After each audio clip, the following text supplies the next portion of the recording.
دوستان سلام، به این ویدیو خیلی خوش اومدین. من مهدی شهبازی خجسته هستم، فارغ التحصیل کارشناسی ارشد رشته هوش مصنوعی و رباتیک از دانشگاه شهید بهشتی. تو این ویدیو قصد دارم که پیاده سازی و استفاده از الگوریتم‌های یادگیری تقویتی، اون هم از نوع عمیقش رو خدمتتون آموزش بدم. به صورت جزئی‌تر بخوام اشاره بکنم، می‌خوام روی الگوریتم DQN یا همون دیپ کیو نتورک آموزش رو جلو ببرم. این الگوریتم تو سال 2014 در ابتدا معرفی شد. یک سری ایراد جزئی داشت که نویسنده‌ها تونستن ایراداتش رو برطرف کنن و بعد از اینکه مشکل مرتفع بکنن تو سال 2015 در مجله بسیار معتبر نیچر اون رو به چاپ رسوندن و نتایجی که داخل اون مقاله بهش اشاره کرده بودن نتایج حیرت برانگیزی بود که تونسته بود عرصه و حوزه یادگیری تقویتی عمیق رو متحول بکنه. در واقع اونها اومده بودن یک عاملی رو آموزش داده بودن که تونسته بود بازی آتاری رو بدون دخالت انسان و به صورت هوشمند انجام بده و امتیازات بالایی رو دریافت بکنه، به طوری که اون امتیازات در حدی بودن که یک بازیکن حرفه‌ای آتاری میتونست اون امتیازات رو به دست بیاره و به واسطه این عملکرد خارق العاده‌اش تونسته بود صنعت یادگیری تقویتی و این حوزه رو دگرگون بکنه که از اون سال 2015 به بعد افزونه‌ها و مشتقات و اضافات زیادی به الگوریتم DQN پیوست خورد که باعث شد که این الگوریتم پیش از پیش قوی‌تر و قدرتمندتر بشه. در واقع حالا توی این ویدیو که ما می‌خوایم آموزش رو انجام بدیم، یه سری پیش نیازها و مقدمات رو هم نیاز داره که شما باهاش آشنایت داشته باشین. یکی اینکه تئوریا و کلیات یادگیری عمیق رو و یکم کلیت یادگیری تقویتی رو باهاش آشنا باشید. قرار هستش که به صورت کلی یک سری مباحث رو ما کاور بکنیم و یک سری مطالب رو جزئی واردش بشیم، ولی خب نمیتونیم همه بخش‌ها رو به صورت جزئی واردش بشیم. توی کد و پیاده سازی هم من از ورژن پایتون 3.8 قرار استفاده بکنم و برای بخش یادگیری عمیقش هم از پایتورچ ورژن 2 استفاده میکنم. البته پایتورچ ترجیح من هست، شما میتونید از تنسورفلو یا کراس استفاده بکنید، بستگی به حالا ترجیحتون یا حالا سلیقتون یا اون چیزی که حالا مسلط‌تر هستین میتونه انتخاب شما باشه. اون قسمتی که حالا من رو پایتورچ توضیح میدم شما میتونید تغییر بدید مثلا روی تنسورفلو و هیچ مشکلی هم نداره و بستگی به خودتون داره که با کدوم راحت‌تر هستین. و پیاده سازی که تو این ویدیو قرار هست من به شما آموزش بدم عملاً یه چیز بیسه و به ورژن ها زیاد وابسته نیستش و عملا شما اگه در آینده هم استفاده بکنید یا اگر ورژن های قدیمی تر هم استفاده بکنید عموما نباید مشکل داشته باشید، چون چیزی نیست که با آپدیت ها بخواد معمولا تغییر بکنه. میشه که وابستگی آنچنانی نداره، ولی خب جهت حالا اینکه مشکل کامپتیبیلیتی و دیپندنسی وجود نداشته باشه ورژن ها رو خدمتتون توضیح دادم. در واقع این ویدیو هم برای دانشجویان درس یادگیری تقویتی عمیق تهیه شده که مدرس اون جناب آقای دکتر آرمین سلیمی بعد در نیم سال تحصیلی دوم سالهای 1402 الی 1403 هستش که حالا در اختیار دانشجویان عزیز قرار میگیره. ولی بعد جهت اینکه حالا افراد دیگه هم بتونن از این آموزش استفاده بکنن، این آموزش توی یوتیوب هم بارگذاری خواهد شد که حالا کسانی که علاقه‌مند هستن بتونن از این طریق هم این آموزش رو مشاهده کنن، دنبال بکنن. سخنم رو کوتاه میکنم. امیدوار هستم مطالبی که داخل این ویدیو عنوان میشه هم براتون کاربردی و هم براتون مفید باشه و در نهایت منجر به این بشه که شما بتونید الگوریتم‌های پیچیده‌تر یادگیری تقویتی عمیق رو پیاده سازی بکنید و توی پروژه‌های سنگین‌ترتون ازش استفاده بکنید. فرصت رو غنیمت میشمارم و بریم که آموزش رو آغاز بکنیم.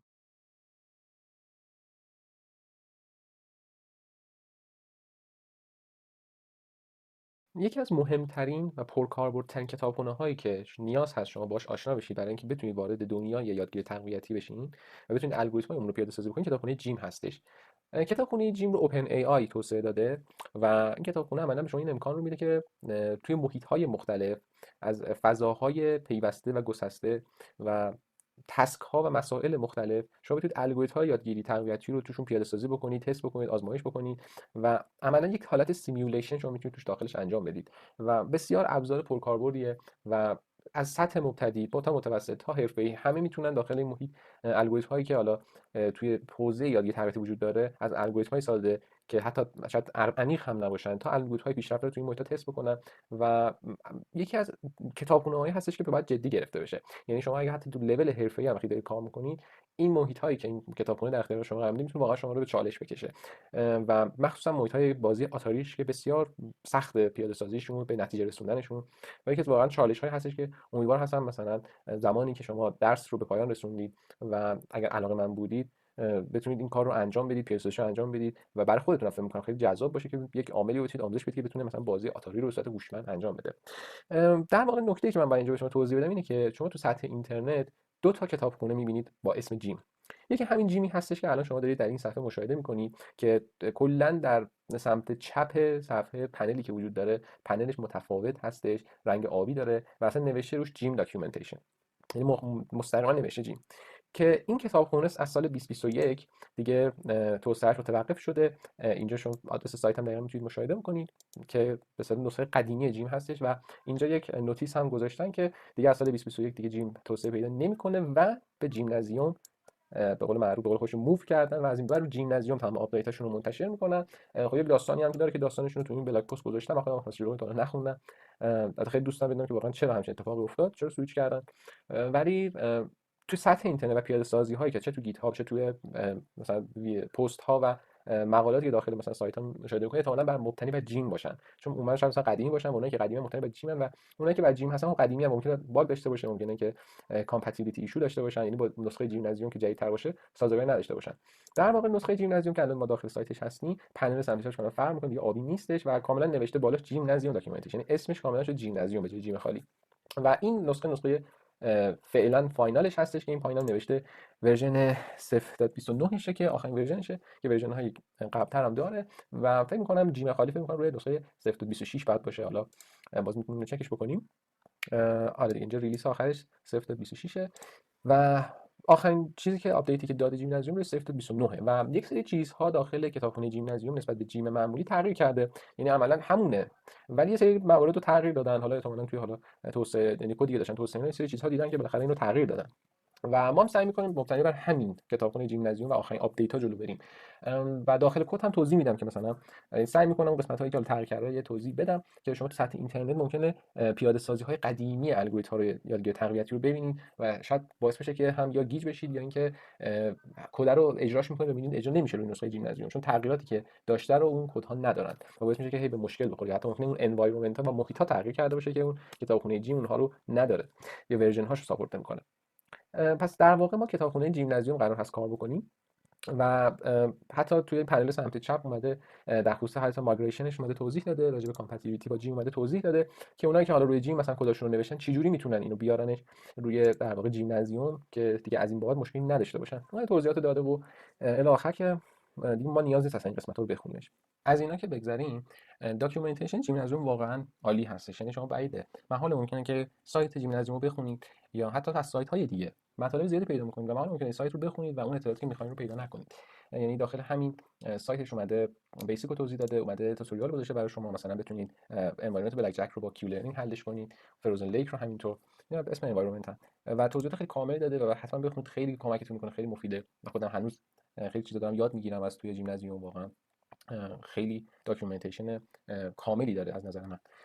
نصب کردنش هم کار خیلی سختی نیستش، یعنی شما سایت پای هم بیاین اینجا میتونید نوشته پی اینستال جیمنازیوم، چیز زیاد پیچیده‌ای نداره. بخوام روی انوایرمنت هاش هم ببینیم که چه انوایرمنت هایی داره. اینجا انوایرمنت هاشو گذاشته که مثلا تو مسائل کلاسیک کنترل از 5 انوایرمنت گذاشته، مثلا مسئله کارت پول یکی از مسائل ابتدایی هستش که معمولا توی آموزش‌های یادگیری تربیتی خیلی بهش پرداخته میشه و عملا یه مسئله این هست که یک میله‌ایه که روی یه گاری وجود داره و عامل باید یاد بگیره با چپ و راست کردن این گاری میله رو سعی کنه که تعادلش رو حفظ بکنه، که یکی از مسائل ابتدایی و مقدماتی مثلا الگوریتم یادگیری تربیتی هست. مثلا اینجا فضای اکشن اسپیس ما فضای گسسته هستش، مثلا توی مسئله ماونتین کار مثلا اینجا حالت پیوسته داره، حالت گسسته داره که حالا بسته به اون الگوریتم میتونید محیط رو انتخاب بکنید که کدوم استفاده بکنید. و مثلا توی ماونتین کار هدف این هستش که این گاری به اون خط پایان برسه و خودش اینو یاد بگیره. توی نصب هم بر هر انوایرمنت احتمالاً نیاز هست شما یه حالت آگمنتیشن، یه حالت افزونه مانند اضافه نصب کنید که همیشه پایینش تو محیط مختلف نگاه کنید یه چیزی هست که نوشته مثلا جیمنازیوم مثلا کلاسیک کنترل، یا مثلا توی انوایرمنت باکس 2 دی رو داریم که مثلا جیمنازیوم باکس 2 دی که دونه دونه اینا می‌ذارید و نصب می‌کنید و کار پیچیده‌ای هم نیستش. توی محیط‌های باکس 2 دی فرقی که داره با اون کلاسیک کنترل اینه که اینجا دیگه ما فضامون فضای پیوسته هستش. کلا توی جیمنازیوم هر جا که باکس دیدیم به معنی اینه که پیوسته هستش، یعنی فضای کنشه مثلا توی لونار لندر که یکی از مسائل خیلی خیلی این رو بارها احتمالاً شما توی کدها و سایت‌های مختلف می‌بینید یا توی ویدیوهای آموزشی که میان معمولاً مسئله لونار لندر رو حل می‌کنن. توی مثلا مسائل پیوسته لونار لندر یکی از ساده تریناشه، شاید بعدش بای پدال باشه و بعدش هم کار ریسینگ باشه. و یه سری توضیحات هم اینجا نوشته که خیلی خوبه و اینا البته بگم اینا رندرینگشون روی پای گیم هست، کتابخونه پای گیمه که حالا توی کدم بهتون نشون میدم، خیلی قشنگ خیلی جالبه که میتونید شما تصویری هم ببینید که عامل داره چجوری آموزش می‌بینه.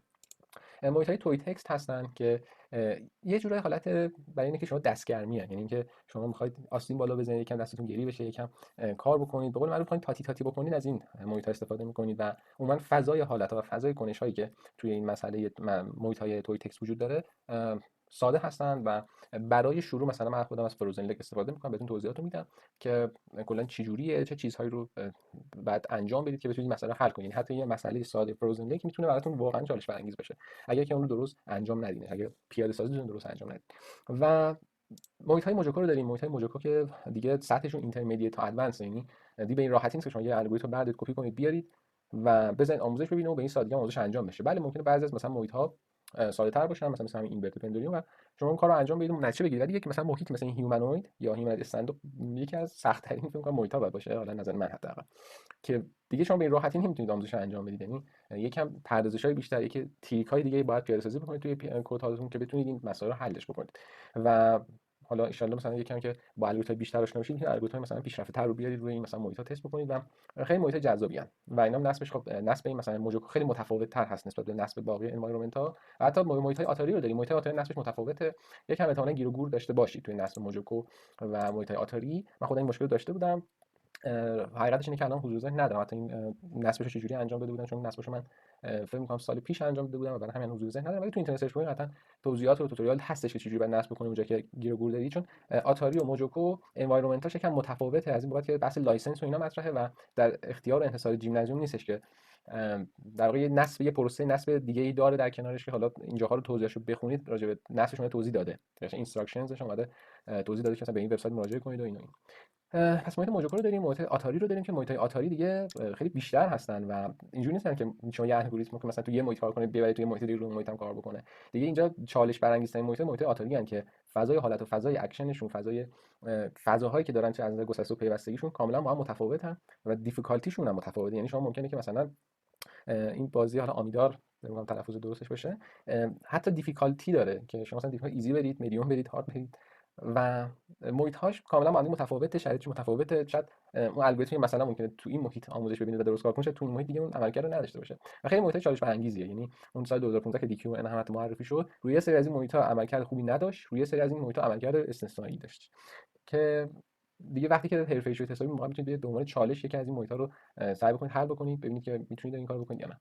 و محیط ترد پارتی رو داریم که دیگه اینا رو خود جیمنازیوم درست نکرده، که یکی از اون انوایرمنت ها فلپی برد هستش که نمیدونم آشناییت دارید یا نه. این بازی بود که قدیما خیلی دیده میشد، انجام میدادن بچه‌ها و الان چیزی هست که شما میتونید یه عامل رو آموزش بدید که عامل وسط گوش این کار رو انجام بده، بازی رو انجام بده و خیلی هیجان برانگیزه. برای خودم خیلی جالبه، دوست دارم که اینو امتحانش بکنم اگه بتونم حالا توی محیط آموزش بدم که بتونم فلپی برد رو تا حالا امتیاز خوب جلو ببرم، که حتما من حالا برای شما به اشتراک میذارم.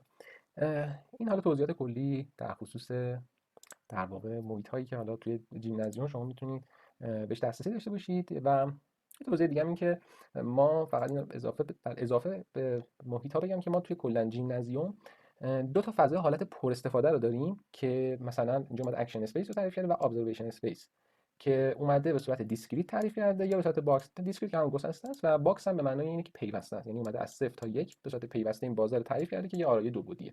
این رو هم آشنایت داشته باشید تا به همین اندازه. فعلا فضاهای حالت پیچیده تر هم داره جیمنازیوم، مثل حالا نشون فاندامنتال دیگه اسمش خوش گذاشته، خیلی فکر کنم اسم قشنگی هم هست که باکس که گفتیم، دیسکریت گفتیم، مولتی باینری داره، مولتی دیسکریت داره. اینا دیگه فضای حالتی هستن که شاید شما کمتر استفاده بکنید، برای هر انوایرمنتی نباشه، یه انوایرمنت های خاص میطلبه، یا مثلا فضاهای کامپوزیت و ترکیبی که دیگه مثلا دیکشنری باشه، تاپل باشه، سکونس باشه، مثلا شما بخواید فضای حالتتون حالت پیچیده تری داشته باشه که هم کنش ها مثلا یا حالت ها هم پیوسته باشن، گسسته باشن، خیلی بحث پیچیده تری داره. و مثلا اون فضای حالتی میتونه هم مثلا یک تصویر باشه، در کنارش ممکنه یه سری اطلاعات هم باشه که ممکنه اونجا مثلا از دیکشنری استفاده بشه. ولی اصل موضوع اینه که عموما از باکس و دیسکریت استفاده میشه. توی فعلا آموزش فعلیمون هم همین رو خواهیم داشت. ما الان از گسسته شروع می‌کنیم، نم تا یکم دستمون راه بیفته، بعد میریم سراغ کارهای پیچیده‌تر، تسک‌های پیچیده‌تر. و توی ابتدایی من محیطی که در نظر گرفتم محیط تویتکس هست، فروزن لیک، که خیلی محیط جالبی داره. یعنی یه حالا ایجنت که عامل ما همین بچه‌ه باشه یا الف باشه، قرار هستش که روی این فروزن لیک قدم برداره و توی این چاله ها نیفته و بتونه به اون مقصد برسه. یعنی هدف از این مسئله این هست. توی کل همه انوایرمنت ها این شکلیه. یعنی من یه توضیح روی این انوایرمنت بدم تا روی همه انوایرمنت ها خودتون متوجه بشین که ما اکشن اسپیس رو تعریف کرده که اکشن اسپیس دیسکریته و 4 تاست. یعنی 4 تاست. 4 تا یعنی چی؟ یعنی عمل بالا رفتن، پایین رفتن، چپ و راست. ابزرویشن اسپیس داره که اونم باز دوره دیسکریت گسترش 16 تا، یعنی 16 تا حالت دیگه، یعنی یه مربع 14 4 یعنی 16 تا حالت داره دیگه و خیلی خیلی قشنگ واقعا توضیح داده جین. واقعا از این داکیومنتیشنی که داره واقعا لذت میبرم که اینقدر توضیحش خوبه و این قسمت ایمپورت برای اینکه چجوری ما توی کد استفاده کنیم که اینم توضیح میدم. بعد همیشه بخواید انوایرمنت رو استفاده بکنید و تو اون انوایرمنت پیاده‌سازیتون رو انجام بدید، حتما سایت رو کامل از بالا تا پایینش بخونید، اطلاعات خیلی خوبی داده. حالا من همه دیسکریپشنش اینجا نمیخوام توضیح بدم که مثلا اومده اینجا توضیح داده که میتونید آپشن ایز اسلیپری رو مثلا فعال کنید، دیزیبل یا اینیبل کنید که مثلا وقتی که این ایجنت داره حرکت میکنه یک احتمالی هم داشته باشه پاش لیز بخوره، مثلا اگه به پایین داره قدم برمی‌داره ممکنه مثلا قدمش بزنه پایین بشه، مثلا سمت راست بره، لیز بخوره و پاش مثلا سمت راست قدم برداره، یه حالت نویز مانندی اضافه میکنه. و اینجا دقیقاً همون اکشن اسپیس رو اومده توضیح داده که مثلا اکشن اسپیس صفر، اکشن صفر من میشه مثلا حرکت به چپ، یک میشه پایین، دو میشه راست، سه میشه بالا. ابزرویشن اسپیس اومده توضیح داده که دقیقاً چی هستش، که چه جوری محاسبه میشه، از کجا میادش و میاد حتی یه مثال میزنه خیلی قشنگه. میگه توی محیط 4 در 4 مثلا ما میتونیم یه همچین حالا یه سری اطلاعات دادیم مثلا میتونیم بخونیم چیه، ولی به نظر من حتی نیازی هم نیست اطلاعات داشته باشیم راجع به ابزرویشن اسپیس که چه جوری به دست میاد. تو در نهایت ما قرار هستش یک یادگیری عمیق انجام بدیم و این استیت قراره وارد شبکه عمیق ما بشه و اون یادگیری عمیق دیگه اتفاق میفته و دیگه زیاد واسه من مهم نیستش که این عدد از کجا و چه جوری به دست اومده، مهم اینه که ما درست اینو پردازش کنیم. و نکته مهمش اینه که اینجا اینت هستش، یعنی observation اسپیس من از نوع اینت، یک عدده دقیقاً این شکلی، یعنی یا مثلا 0 یا 1 یا 2 یا 3 یا 4 یا 5 الی 15، یعنی 16 تا حالت دیگه از 0 تا 15. استارتینگ اسپیس رو توضیح داده که مثلا همیشه بازیکن از نقطه استیت صفر شروع میکنه که لوکیشنش هم نوشته، اطلاعات اضافه است اینا. نحوه محاسبه ریوارد رو اومده توضیح داده که نوشته اگه مثلا به هدف برسیم یک امتیاز اون میده، اگه بیافتیم چاله صفر میده، اگرم روی قسمت‌های فروزن، روی دریاچه قسمت‌های فروزنش را بریم که هیچ نوع امتیاز نمیده. این مسئله با اینکه مسئله ساده و ابتدایی یا تقویتی هستش، ولی باید بهش توجه کنیم که پاداش هایی که قرار ما از این انوایرمنت بدیم همه اسپارسن، همه پراکندن، یعنی ما اینجوری نیستش که قدم برمی‌داریم پاداش بگیریم و بتونیم کار رو انجام بدیم و به ثمر برسونیم. در واقع به این معنی هستش که شما ممکنه که قدم‌های بسیار بسیار زیادی بردارید ولی هیچ پاداشی دریافت نکنید. وقتی پاداشی دریافت نکنید و همه پاداشتون صفر باشه، به چه معنیه؟ به معنی هست که شما هیچ یادگیری نمیتونید انجام بدید. یعنی یکی از چالش‌ها حتی تو همین محیط ساده میتونه این باشه که ما اگر پردازشمون رو، هایپر پارامترامون رو، کارامون رو درست انجام ندیم، این محیط هم حتی نمیتونیم حلش بکنیم. و این خیلی ساده، این قضیه هم قابل اثباته که حتی این محیط میتونه شاید محیط سختی باشه. با در این سادگی در واقع اومده اپیزود اند توضیح داده که در چه شرایطی یک دوره یا یک اپیزود یا حالا همون ایپاک خاتمه پیدا میکنه. دو حالت اومده گفته ترمینیشن یا همون دان، سیگنال اتمام. در دو حالته که نوشته اگر توی چاله بیفتیم یا اینکه به هدف برسیم، که دیگه اومده مثلا گفته که لوکیشنش کجاست و دیگه توضیح داده که به نظر اینم حتی برای من مثلا مهم نیستش الان چیه، چون من میدونم دیگه مثلا چیه و بعد چجوری حلش کنم. یا ترانکیشن رو داریم. ترانکیشن به معنی هستش که اپیزود زودتر خاتمه پیدا بکنه. در واقع ممکنه که مثلا ما توی این محیط نه تو چاله بیفتیم نه به هدف برسیم، انقدر روی این قسمت‌های فروزن و یخزده انقدر قدم برداریم، ممکن مثلا 200 قدم روی این قسمت یخزده برداریم و اصلا نه تو چاله بیفتیم نه به قدم برسیم. اینجا دیگه اون قضیه ترانکیشن به وجود میاد و اپیزود خاتمه پیدا می‌کنه. میگه آقا بالاخره باید اپیزود به یه جای اتمام برسه دیگه، بالاخره یه پاداشی باید به من بده دیگه و یه آپدیتی بعد حسابش، یه اتفاقی بعد بالاخره بیفته دیگه، اپیزود بعد بالاخره خاتمه پیدا کنه. چون حالا الگوریتم دی کیو ام شاید مثلا نیاز نباشه که شما وایسید اپیزود تموم بشه تا پاداش به شما داده بشه و بتونید بر اساس اون آپدیتتون رو انجام بدین. و ولی تو الگوریتم های دیگه که حالا مثلا مونته کارلویی هم باشن، شاید نیاز باشه که اپیزود، یعنی تمپورال دیفرنسی نباشن، نیازه که اپیزود خاتمه پیدا کنه و بعد که اپیزود تموم شد تمام پاداشایی که به دست آورده اون اپیزود رو بیاد حساب بکنه و بر اساس اون بیاد آپدیتش رو انجام بده. برای همین اپیزود اند خیلی مهمه و اومده اینجا تعریف کرده که توی محیط 4 در 4 100 قدمه و توی محیط 8 در 8 200 قدمه. این خیلی مهمه، اینو باید داشته باشیم که این قدمه خودش خیلی تاثیرگذاره که ما کی اپیزودمون رو تمام بکنیم. یه سری این اینفورمیشنی هستش که اضافه بر اون چیزی که ما نیاز داریم خود انوایرمنت میتونه در اختیارمون قرار بده. من خودم اینجا رو نیاز ندارم، عموما تو انوایرمنت ها زیاد استفاده نمی‌کنم، خیلی کم پیش میاد که از این اینفورمیشن استفاده بکنیم. ولی یه توضیح داده که این اینفورمیشن چیه و چی رو برمیگردونه، ولی من نیاز ندارم واقعا بهش. توی این محیط دیگه که معمولا نیاز بهش پیدا نکردم، ولی خوبه، جالبه که بالا با متد استپ و ریست اون اینفورمیشن برمیگرده. توی کد توضیح میدم در خصوصش. ولی خب من خودم هیچ وقت حالا استفاده نکردم. این اطلاعات اضافه است عملاً اکسترا برای خود شما، برای عامل نباید یعنی اینو بدید به عامل، چیزی نیست که به عامل بخواید بدید برای ترنینگ، اطلاعات اضافه است. قسمت آرگومنتس داره که سری آرگومنت رو مثلا تعریف کرده که چه چیزایی میتونید بدید، خیلی چیز خوبیه. و اینکه مثلا میتونید یک کاستوم مپ رو مثلا میخوایم تعریف کنیم که مثلا این اس معنی سیف، اف برای فروزن، اچ معنی هول و جی معنی گله. و مثلا توضیحات کلی داده، مثلا بتونیم مپمون رو رندوم جنریت کنیم 8 تایی باشه که ما رندوم کار نمی‌کنیم و اسلیپری هم نمی‌ذاریم که لغزنده باشه ساعت که بخواد بیفته نویزی باشه، چون الگوریتم دی کیو ان مثلا روی یعنی شاید برای الگوریتم های دیگه که مثلا با نویز آموزش می‌بینن بهتر باشه، مثلا الگوریتم دی دی پی جی که نویز رو مثلا اگر با نویز کلا اکشنش همیشه نویزیه، با نویز آموزش می‌بینه چیز خیلی بهتریه که روی دی کیو ان دیگه این کارو نکنیم دیگه، سخت میشه مثلا اون و کارو کنید مثلا این که لقمه درست سرمون بپیچیم. فعلا می‌خوایم دستگرمی کاری انجام بدیم، یاد بگیریم. این پس توضیحاتش بود. میتونید از بالا تا پایین کامل بخونید که همیشه اون انوایرمنت که روش کار کنید دقیقاً چیه، چه اطلاعاتی به شما میده، چه کارهایی رو برای شما انجام میده و یه ورژن هیستوری هم داره که بچه‌ها این ورژن هیستوری خیلی اطلاعات خوبی واسه داره میده. ما اگه این بالا رو نگاه کنید اینجا نوشته فروزن لک V1 و اینجا دقیقاً اومده گفته دی V1 باگ فیکسز برای ریوارد و V0 هم که اینیشیال ورژن ریلیسشه و حالا این مثلا دو تا ورژن داره، مثلا یه سری انوایرمنت هست ممکن 5 تا ورژن داشته باشه و اینجا اومده این هیستوری توضیح داده که تو هر ورژن چه جوریه و ما معمولا از آخری استفاده می‌کنیم، ولی بعضی از ایمپلمنتیشن ها مثلا گیت ها ممکنه که مثلا اون موقع که کد نوشته طرف مثلا V4 بوده، ورژن 4 بوده، بعد الان که مثلا مدل استفاده V5. این برای اینه که مثلا شما دستتون باز بشه بتونید از ورژن 4 هم استفاده کنید، ولی خب ترجیح اینه که ورژن آخری استفاده کنید چون ورژن آخری معمولا مشخصا باگاشو حل کردن و خیلی مشکلاتش حل شده و استیبل تر. پس این توضیحات کلی در خصوص انوایرمنت و اینکه کلا ما انوایرمنتمون چه شکلیه، چه جوری با سایت بعد ارتباط برقرار کنیم، مسائل چجوری میتونیم بخونیم، مثلا مسئله کارت پول رو هم بالا به صورت اجمالی بخوایم بهش یه نگاه بندازیم.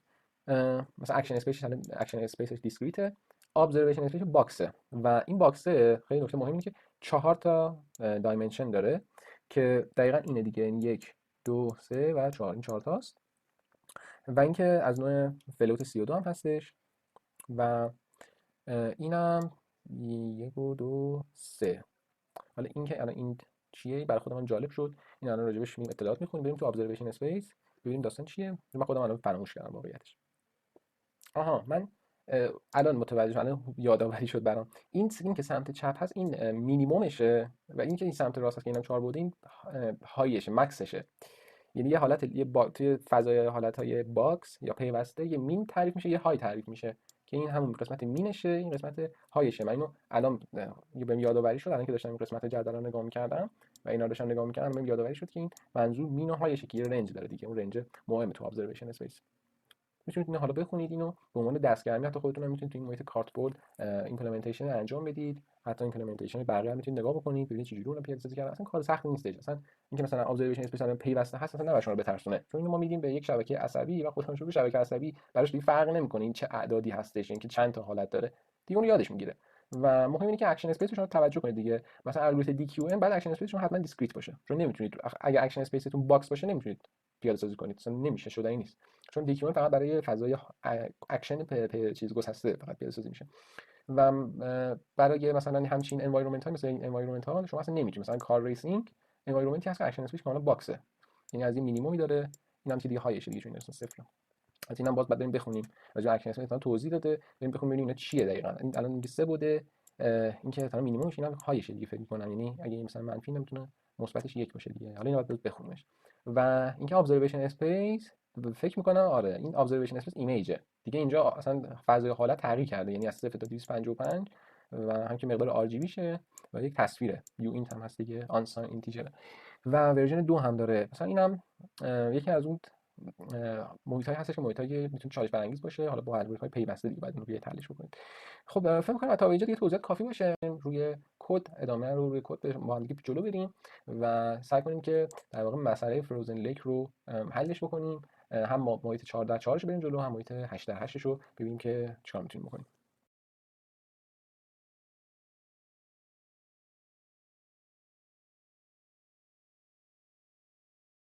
بسیار خوب دوستان، از اینجا بعد می‌خوایم وارد کد بشیم. من سعی می‌کنم که کد رو به صورت لاین به لاین خدمتتون توضیح بدم و امیدوارم که این کد بتونه شما راهنمایی بکنه در جهت اینکه بتونید الگوریتم دیکیومن رو به خوبی پیاده سازی بکنید. من این دیکیومن رو از قبل البته پیاده سازی کردم، روی محیط فروزن لیک هم آموزش رو انجام دادم، تستاش رو گرفتم، کاراش رو انجام دادم و حتی هایپر پارامتر تیونینگ رو انجام دادم و بهترین نتیجه رو سعی کردم که بهش برسم و تمام کد رو سعی کردم کامنت بذارم جایش که حالا ابهام داره، داک استرینگ براش ترتیب دیدم و این کد رو من به صورت کامل توی ریپوزیتوری مخصوص خودش توی گیت هابم قرار خواهم داد که انشالله شما هم لینکشو میذارم که انشالله شما بتونید ازش استفاده بکنید. و در واقع من ریپوزیتوری های مختلفی ویدیوهای مختلفی رو دیدم و سعی کردم هم از بهترین و بهینه ترین قسمتاشون استفاده کنم، چون هر ریپوزیتوری من چیزی که طی تجربه رسیدم اینه که یه قسمتیشو خوب انجام میدن، یه قسمتیشو معمولا شاید بهینه انجام ندن. من سعی کردم حالا اون چیزی که بهینه بود حداقل نظر خودم رو ازشون استفاده بکنم، ایده گرفتم و خیلی حالا به نظرم کد خوب و جمع و جور و قابل فهمی شده حداقل از نظر خودم. سعی می‌کنم توضیح بدم و اینم تو داخل گیت هم قرار میدم که شما بتونید همین کد دانلود کنید و حالا توی پروژه‌هاتون استفاده بکنید. بسیار خوب. کتابخونه اولی که من استفاده کردم کتابخونه OS هستش که به صورت استاندارد روی پایتون وجود داره، چیزی نیست که بخواید نصب بکنید. توی کدم من از OS استفاده نکردم ولی توی سید ازش استفاده کردم که دقیقا این دو جا نشون میده که توضیح میدم چرا اصلا آوردم. کتابخونه GC هست که دوره کتابخونه استاندارد برای اینکه مموری رو آزاد بکنه اگه مموری اشغال شده باشه. و معمولا شاید توی این پروژه هایی که سبک هستن اصلا زیاد دیده نشه، ولی خب من همیشه اینو دارمش اول کدم که مموری آزاد بکنه تا هر اجرا. کتابخونه تورچ همون پای تورچ رو دارم. کتابخونه پای گیم که برای رندرینگ و نمایش محیط هستش. وقتی داریم ما ایجنت رو آموزش میدیم یا مثلا داریم تستش میگیریم میتونیم از این پنجره پای گیم استفاده کنیم که به ما نمایش تصویری بده از اون اتفاقی که داره تو محیط میفته. دیگه نامپای که دیگه اصل ماجراست، بیس کارمونه. دوباره کتابخونه ترشه که چیز خاصی نیست که اینجا تا اینجا، ولی همه اینا رو گفتم به اینجا برسم. این قسمت مهمشه. توی ریپوزیتوری مختلف بچه اگه نگاه بکنید معمولا این خط رو که من الان نوشتم ایمپورت جیمنازیوم از جیم رو معمولا نوشتن ایمپورت جیم خالی. وقتی این ایمپورت جیم خالی باشه یعنی از جیم قدیمی دارن استفاده میکنن. اگه یادتون بیاد این جیم قدیمی رو که استفاده میکنن، یعنی من مثلا جیم بزنم ورژن، چون من جیم قدیمی هم نصب دارم، ورژنش هست 0.26 و این ورژن قدیمی هستش. اگه یادتون باشه ورژن آخر 29 بودش. خب پس من این اگر جابجا کنم و این دفعه بشه جیمنازیوم، دیگه ایمپورت جیمنازیوم کردم و دوباره من ورژنش رو پرینت بکنم، الان میبینید که ورژن 0.29 یعنی همون جیمنازیوم آخریه الان ایمپورت شده. و اینو که دقت کنید توی ریپوزیتوری اگه دید ایمپورت جیم هست یعنی که از قدیمیه، یعنی کدشون مبنی بر اون کتابخونه قدیمی هستش. برای همین به این خیلی توجه بکنید، خیلی مهمه، خیلی خیلی مهمه. دوباره اینجا تورش رو دارم، چیز خاصی نیستش، یعنی یه بار ایمپورت کردم برای سادگی هستش. از کتابخونه کالکشن که باز این استاندارد پایتونه، دیکیو ها رو ما اینجا نیاز داریم که ایمپورت بکنیم، خیلی مهمه. یعنی انقدر باعث میشه سرعت کارمون زیاد بشه و انقدر دسترسی به دیتا رو داخل حافظه برای ما تسریع میبخشه که خدا میدونه. یعنی من خیلی یادم سر اکسپریانس ریپلی مموری کدای مختلفی رو چک کردم، با نامپای پیاده‌سازی کردم، با لیست پیاده‌سازی کردم، با دیکیو. یعنی دیکیو به نظرم بهترینش بوده. و مت پلات کیت رو داریم برای اینکه بتونیم یه سری پلات ها رو انجام بدیم که حالا انشاءالله جلوتر خدمتتون توضیح میدم. من در ابتدایی هم اومدم دیوایس هم رو اینجا مشخص کردم که این دیوایس رو پایتورچ صرفا میگه که تنسورهایی که داریم میسازیم روی سی پی یو باشن یا روی جی پی یو قرار بگیرن، که به صورت اتوماتیک من این همیشه تو همه کدام میذارم که حالا روی مال چون جی پی یو انویدیا هستش و کدا بیسته روی کدا میره اتوماتیک. و در لاین های بعدی جی سی کالک رو دارم که مموری ما آزاد میکنه، مموری کدا رو این خط آزاد میکنه. و توی لاین بعدی هم کلا به صورت اتوماتیک کلا این بخش اول رو من همیشه دارم. و این برای دیباگ کردن ارورهایی هست که مرتبط به کداه، که حالا تو این پروژه های ساده اینا اصلا شاید کاربرد نداشته باشه، نیاز نباشه من این رو استفاده کنم. من همیشه اینا دارم و این قسمت OS که اصلا ایمپورت کرده بودم برای این هستش که من اینو همیشه دارم. و شاید الان مثلا تو این کد استفاده نکرده باشم ولی شاید همین پروژه رو ما یکم پروژه رو سنگین تر بکنیم و انوایرمنت های پیچیده تر در نظر بگیریم، شاید اینا استفاده بشه. من همیشه من اینو دارمش. نکته بعدی اینه که من همیشه سعی میکنم از سید استفاده بکنم، چون که رندومنس توی مسائل reinforcement learning بسیار زیاده و شما هر اجرا که بگیرید بخوای هایپر پارامتر تیون انجام بدید با اجرای بعدی کاملا میتونه متفاوت باشه، چون رندومنسشون متفاوته، سیدشون شاید یکسان نباشه و این باعث میشه که شما همیشه جواب مختلف بگیرید و نتونید به قول معروف اون تیونینگ رو انجام بدید، اون اپتیمیزیشن رو انجام بدید. و برای همین من یه سید تعریف میکنم و اون سید روی رندومنس نامپای اون رو اعمال میکنم، روی هشینگ حالا او اس انجام میدم، روی تورچ و کدا که دیگه اینا چیزایی هستن که توی یعنی توی خود سایت مثلا پایتورچ بخونید اینا رو نوشته که برای اینکه بخواد ریزالت های شما، نتایج شما ریپرودیوسیبل باشه و بتونید اون رو تکرار بکنید، نیاز هست اینا رو اضافه بکنید. برای همین من خودم دیگه دقیق نمیدونم که حالا هر کدوم از اینا دقیقا چه کاری رو انجام میده. مثلا شاید یادم یکیشون مثلا یه این بود یا این بود، اگه مثلا این فالس بشه یا ترو بشه ممکنه مثلا سرعت رو کم بکنه ولی از اون باعث میشه نتایج مثلا یکسان باشه. در نهایت این چیزایی که واجبه اگه شما میخواید تستای درستی و صحیحی رو انجام بدید اینا رو بهتر داشته باشید چه بتونید تیون خوبی انجام بدید و در کل من اینا همیشه داشتم و هیچ وقت هم دچار مشکل نشدم. به نظر من شما همیشه اول کدتون سعی کنید این تیکه ها رو داشته باشید، چون همیشه یکسان و همیشه کمک کننده هستش و هیچ وقت جلوی پاتون رو نمیگیره. بسیار خوب، از این بگذریم. من کلاس به کلاس میرم جلو و سعی میکنم توضیح بدم. کلاس اول من که تا اینجا باشه، حتی بیشتر کامنت و داکر استرینگش زیاد نگران نباشید طولانی باشه. کلاس اول کلاس ریپلی مموری یا همون اکسپریانس ریپلی مموری هستش. خب بچه DQN از اکسپریانس ریپلی مموری استفاده میکنه به واسطه اینکه یک الگوریتم آف پالیسیه و خب الگوریتم آن پالیسی اینو ندارنش. اکسپریانس ریپلی مموری ما در واقع از DQ ها تشکیل شده که این هم علت داره. علتش هم این هستش که من میخوام ساختار DQ رو یه توضیح بدم، حالا برای کسایی که شاید آشنا نباشن. ما اگه این رو مثلا در نظر بگیریم که یه آرایه هستش، کاری که DQ انجام میده خیلی جالبه. این دقیقا همون چیزی هست که ما نیاز داریم برای پیاده سازی اکسپریانس ریپلی مموری. توی ریپلی مموری اون طبق چیزی که تو درس خونده بودیم اینجوریه دیگه. گفتیم آقا ما اکسپریانس هامون و سمپل هامون دونه دونه قرار میگیره. مثلا این سمپل 1 2 3 4 5 6 7 و 8 و مثلا ما اگر این تعداد سمپل رو داشته باشیم، این نوتا سمپل رو داشته باشیم، وقتی یک سمپل جدید میخواد وارد بشه، خب کجا قرار میگیره؟ گفتیم که اون قدیمی ترین سمپل رو جایگزین میشه. یعنی اگه سمپل جدید بیاد میاد اینجا قرار میگیره، سمپل 10 میاد اینجا، 11 میاد اینجا، 12 میاد و اینجوریه دیگه. DQ دقیقا همین کار رو انجام میده. یعنی خودش اتوماتیک وقتی که به انتهای اون لیسته میرسه خودش از اینجا شروع میکنه پر کردن، یعنی همون چیزی که ما میخوایم رو دقیقاً DQ میتونه برای ما فراهم بکنه.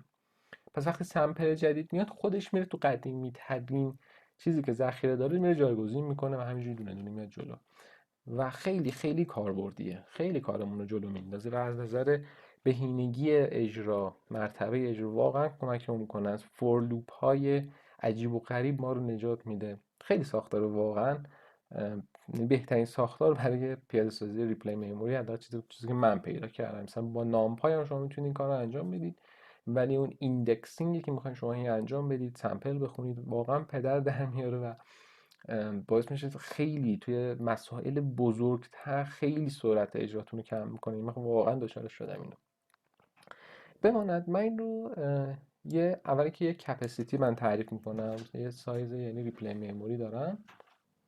یعنی مثلا من میگم که ریپلی مموری من مثلا از 100,000 تا مثلا ظرفیتش 100,000 تا باشه و این رو میام به صورت جداگونه براشون برای هر کدوم DQ تعریف میکنم. یعنی برای استیج جداگونه میام DQ تعریف میکنم و این خیلی مهمه، باید برش بزنم مکس لنش به اندازه اون کپاسیتی، همون ظرفیتی که تعریف میکنم باشه. مکس لنه بسیار اهمیت داره و حائز اهمیته که اون کپاسیتیه رو باعث میشه ظرفیت ما رو تعیین بکنه که وقتی سمپل جدید اومد بتونه دوباره از ابتدا بره قدیمی ترین ها رو پر بکنه و بیاد جلو، و این مکسیم خیلی مهمه. و برای هر کدوم از اون استیت و اکشن و نکست استیت ریوارد و دانز هم من برای اینو تعریف بکنم. شاید براتون سوال باشه که خب اصلا اینا چی هن؟ داستانشون چی هن؟ ببینید ما توی چرخه آرل، بذارید من چرخه آرل رو براتون الان بیارم. خب ببینید چرخه آرل دیاگرامش این شکلی هستش دیگه. یعنی ما یه در ابتدای امر توی استیتی هستیم. این استیت به ایجنت من داده میشه. ایجنت من با توجه به اون استیتی که قرار داره یک اکشنی رو انجام میده و این اکشن رو به انوایرومنت اعمال میشه. وقتی که اکشن انوایرومنت اعمال شد، من یک ریواردی رو دریافت میکنم از انوایرومنت و به یک استیت جدیدی، همون نکست استیت، وارد میشم. خب اینها دقیقا، یعنی من اینجا گذاشتم استیت اکشن نکست ریوارد، دقیقا ایناست. یه دانز میمونه، الان اونم توضیح میدم. اون قسمت دانز برای این هستش که ما وقتی که به یه حالت پایان یا ترمینال میرسیم، دانز به ما میگه که آقا اپیزود مثلا تموم شده یا به حالت پایان رسیدی، ترمینیشن اتفاق افتاد. و این دانز مهمه زمانی که ما میخوایم لرنینگ رو انجام بدیم، اون آپدیت که میخوایم انجام بدیم، دانز مهمه که ما بدیم آیا به حالت پایانی رسیدیم یا نه. و اینم باید ذخیره بکنیم، یعنی 5 تا عنصر، 5 تا عنصری هست که ما باید ذخیره بکنیم. پس این اینیت ماجرا هست، یعنی من تازه دارم اینیشیالایز میکنم این دیکیو ها رو برای اینکه بخوام اکسپنس ریپلی مموری رو بسازم. متد بعدی متد استور هستش و توی استور خب همونجور که اسمش مشخصه من میخوام ذخیره کنم. ایجنت من، نماینده من، عامل من که داره تو محیط میچرخه، وارد استیت میشه، اکشن انجام میده، ریوارد میگیره و همه اونها، یعنی تمام این مواردی که اینجا تعریف کردیم بالاخره ایجنت داره انجام میده دیگه. و همه اینا رو من ذخیره میکنم، یعنی ورودی من دقیقا همونا هستن و اینا رو من صرفا میام اپندشون میکنم. چیز تا اینجا پیچیده به نظرم نیستش. و پس اینجا استور داخل مموری من هستش. متد بعدی متد سمپل هستش. یعنی چی؟ مثلا من میگم به اندازه بچ سایز یه اندازه دیگه، مثلا 32 به اندازه 32 تا نمونه من میخوام از این نمونه ها بردارم. خب همونجور که ما میدونیم اکسپنس ریپلی مموری برای اینکه کورلیشن رو از بین ببره بین نمونه ها، میاد به صورت رندوم نمونه برداری رو انجام میده. پس من میام با توجه به این موضوع از نامپای کتابخونه استفاده میکنم، کتابخونه نامپای یا حالا کتابخونه رندوم حتی، و میام به اندازه اون بچ سایزم که مثلا 32 تا باشه، 32 تا نمونه از این مموری که اینجا تعریف کردم برمیدارم از اون حافظه من و در واقع ایندایس های من رو یا همون ایندکس های من رو تشکیل میده و 32 تا ایندکس به من میده. مثلا میتونه به من این رو بده، مثلا ایندکس 0 بده، ایندکس 5 بده، ایندکس 30 بده، مثلا ایندکس 1000 بده، ایندکس مثلا 7 بده و 32 تا همینجوری به من میده و یه مثلا لیست، یه آرای مانند به من میده و من از این آرایه استفاده میکنم که بخوام سمپلینگم رو انجام بدم. و توی قسمت بعدی هم، یعنی این قسمت ها هم کاری که دارم انجام میدم همینه، یعنی استیت و اکشن و نکست استیت و ریواردز و دانزم با توجه به اون ایندایس ها یا همون ایندکس هایی که به من به صورت رندوم انتخاب کرده، میام اونا رو تبدیل میکنم به تنسور. چرا؟ چون استیت من ممکنه عدد باشه، ممکنه نامپای باشه، ممکنه هر حالتی داشته باشه، یا مثلا دان من همیشه حالت بولین داره، یا تروه یا فالسه. پس اتفاقی که میفته این هستش، من بخوام اینو توضیح بدم یکم که جزئی تر بشم. ببینید اینجا یه تورش داد استکه، من اینو یه اینتر بزنم یکم اینو بازش کنیم این قسمتش رو. اینجا یه لیسته که تو این لیسته من یه فور لوپ انداختم و گفتم که به اندازه یعنی اون ایندکس ها رو منو که میشه آی من، در واقع میام سمپلامو برمیدارم و سمپلامو که برداشتم میام به تورچ فلوت 32، یعنی میام تایپشون رو فلوت 32 میذارم. خیلی مهمه که ترش فلوت 32 باشه، یعنی شما 16 بذارید کار نمیکنه توی زمانی که میخواید به شبکه عصبی بدیدیم. قاعده پای ترشه باید 32 باشه و دیوایسش هم میذارم دیوایس، یعنی وقتی دارم تنسور رو میسازم میذارمش روی جی پی یو به صورت اتوماتیک همینجا که کار منو زیاد نکنه، بار محاسباتی منو الکی زیاد نکنه که من بخوام بعداً دوباره برگردم این کار رو انجام بدم. پس اتفاقی که داره میفته اینجا اینه که من دارم تنسور میسازم. تنسور یه کار خیلی ساده ای دارم انجام میدم، شاید یکم الکی گنده شده باشه. اینجا دارم ترش از تنسور استفاده میکنم. اون نمونه ها اینجا در انتها داره 32 تا مثلا نمونه برای من جدا میکنه، سمپل ها رو داره برمیداره و اونا رو هر کدوم میاد تنسور میکنه. و بعد از اینکه تنسور کرد، چون لیسته، یه ترش استک هم اینجا دارم که اون لیسته رو میاد دوباره به تنسور تبدیل میکنه. یه فرایند نرمالی هست، شاید الان یکم براتون سخت باشه ولی وقتی وارد بحث خودتون پیاده سازی بشید میبینید که چیز پیچیده ای نیست. یعنی یکم پرینت بکنید و اون تایپشو ببینید، شیپشو ببینید، کاملا دستتون میاد که منظور چیه.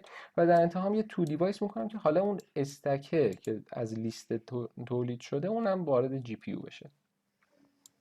برای اکشن هم همین هستش، دقیقا همون کار رو انجام میدم، فقط دیگه استک نداره اینجا چون استیت یکم شیپش متفاوته، نیاز هست استک. ولی برای اکشن چون معمولا عدد هست، مثلا اکشن من 0 میتونه باشه، 1 میتونه باشه، 2 و اینتیجر هستن کاملا، هیچ آرایه نیستش. ولی معمولا استیت های ما مثلا آرایه هستن، مثلا ممکنه شیپشون اینجوری باشه، مثلا یک وکتور دو بعدی باشم و برای همین استک نیازه.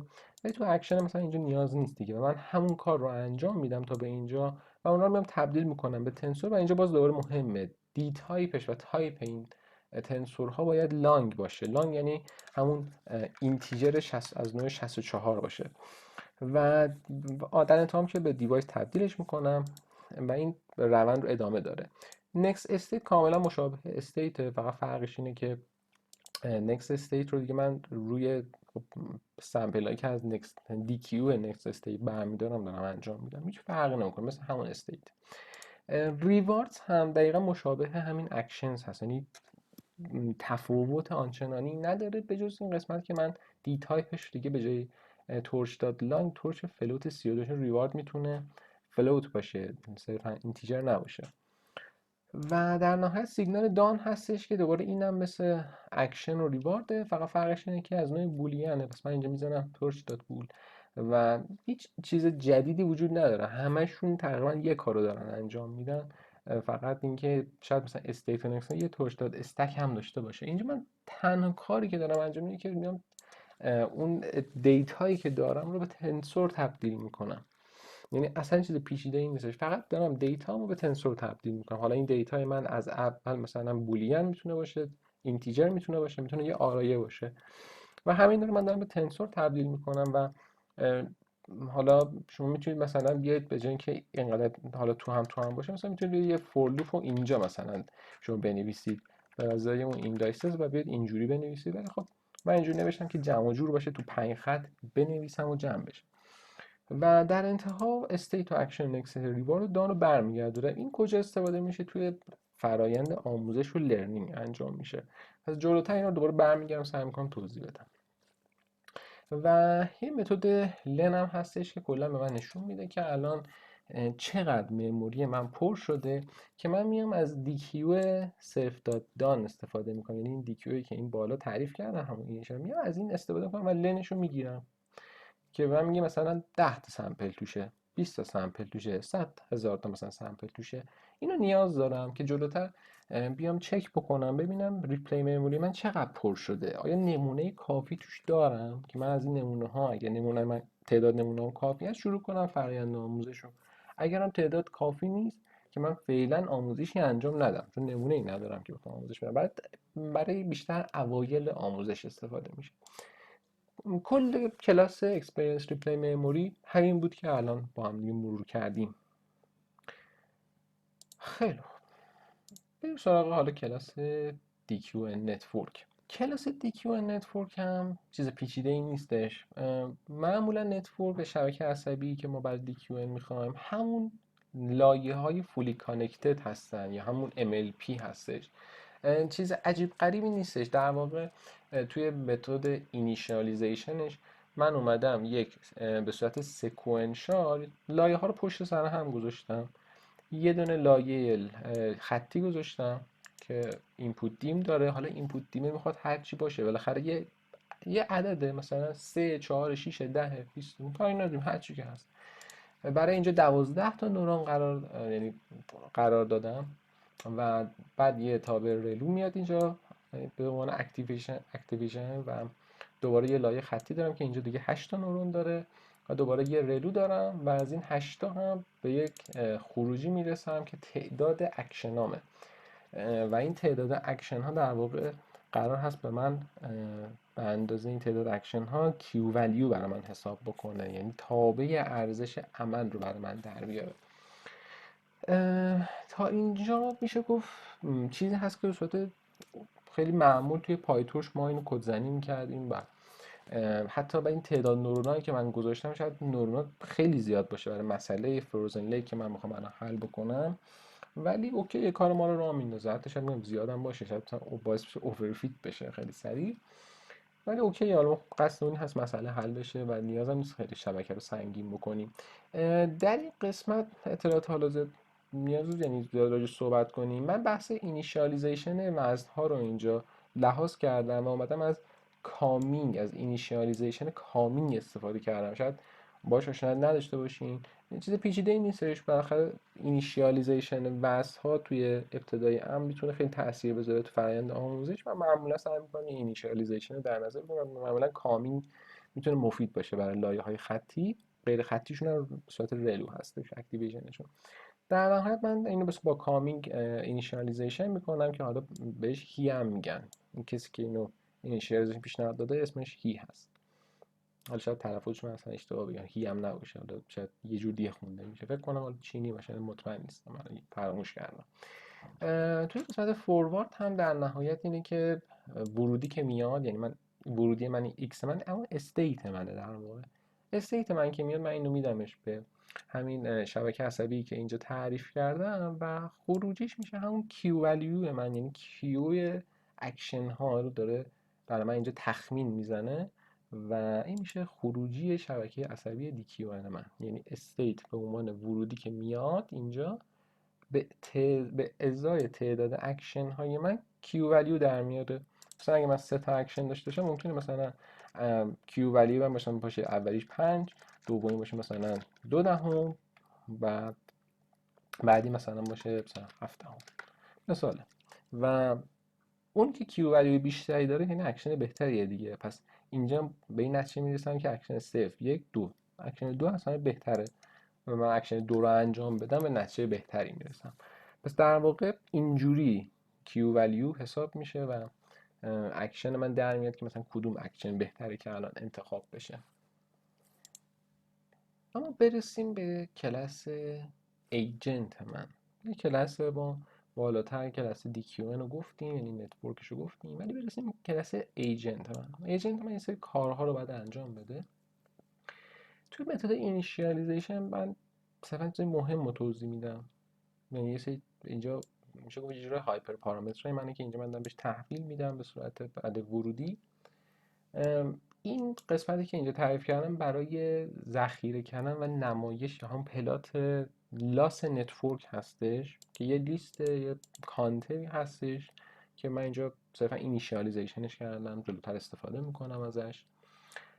هایپر پارامترهای اپسیلون من هست که برای اپروچ اپسیلون گریدیه که ماکسش چی باشه، مینش چی باشه، با چه ضریبی کاهش پیدا بکنه. دیسکانت فاکتور یا همون گامای من هستش، یا مراحل کلی اینجا دارم تعریف میکنم.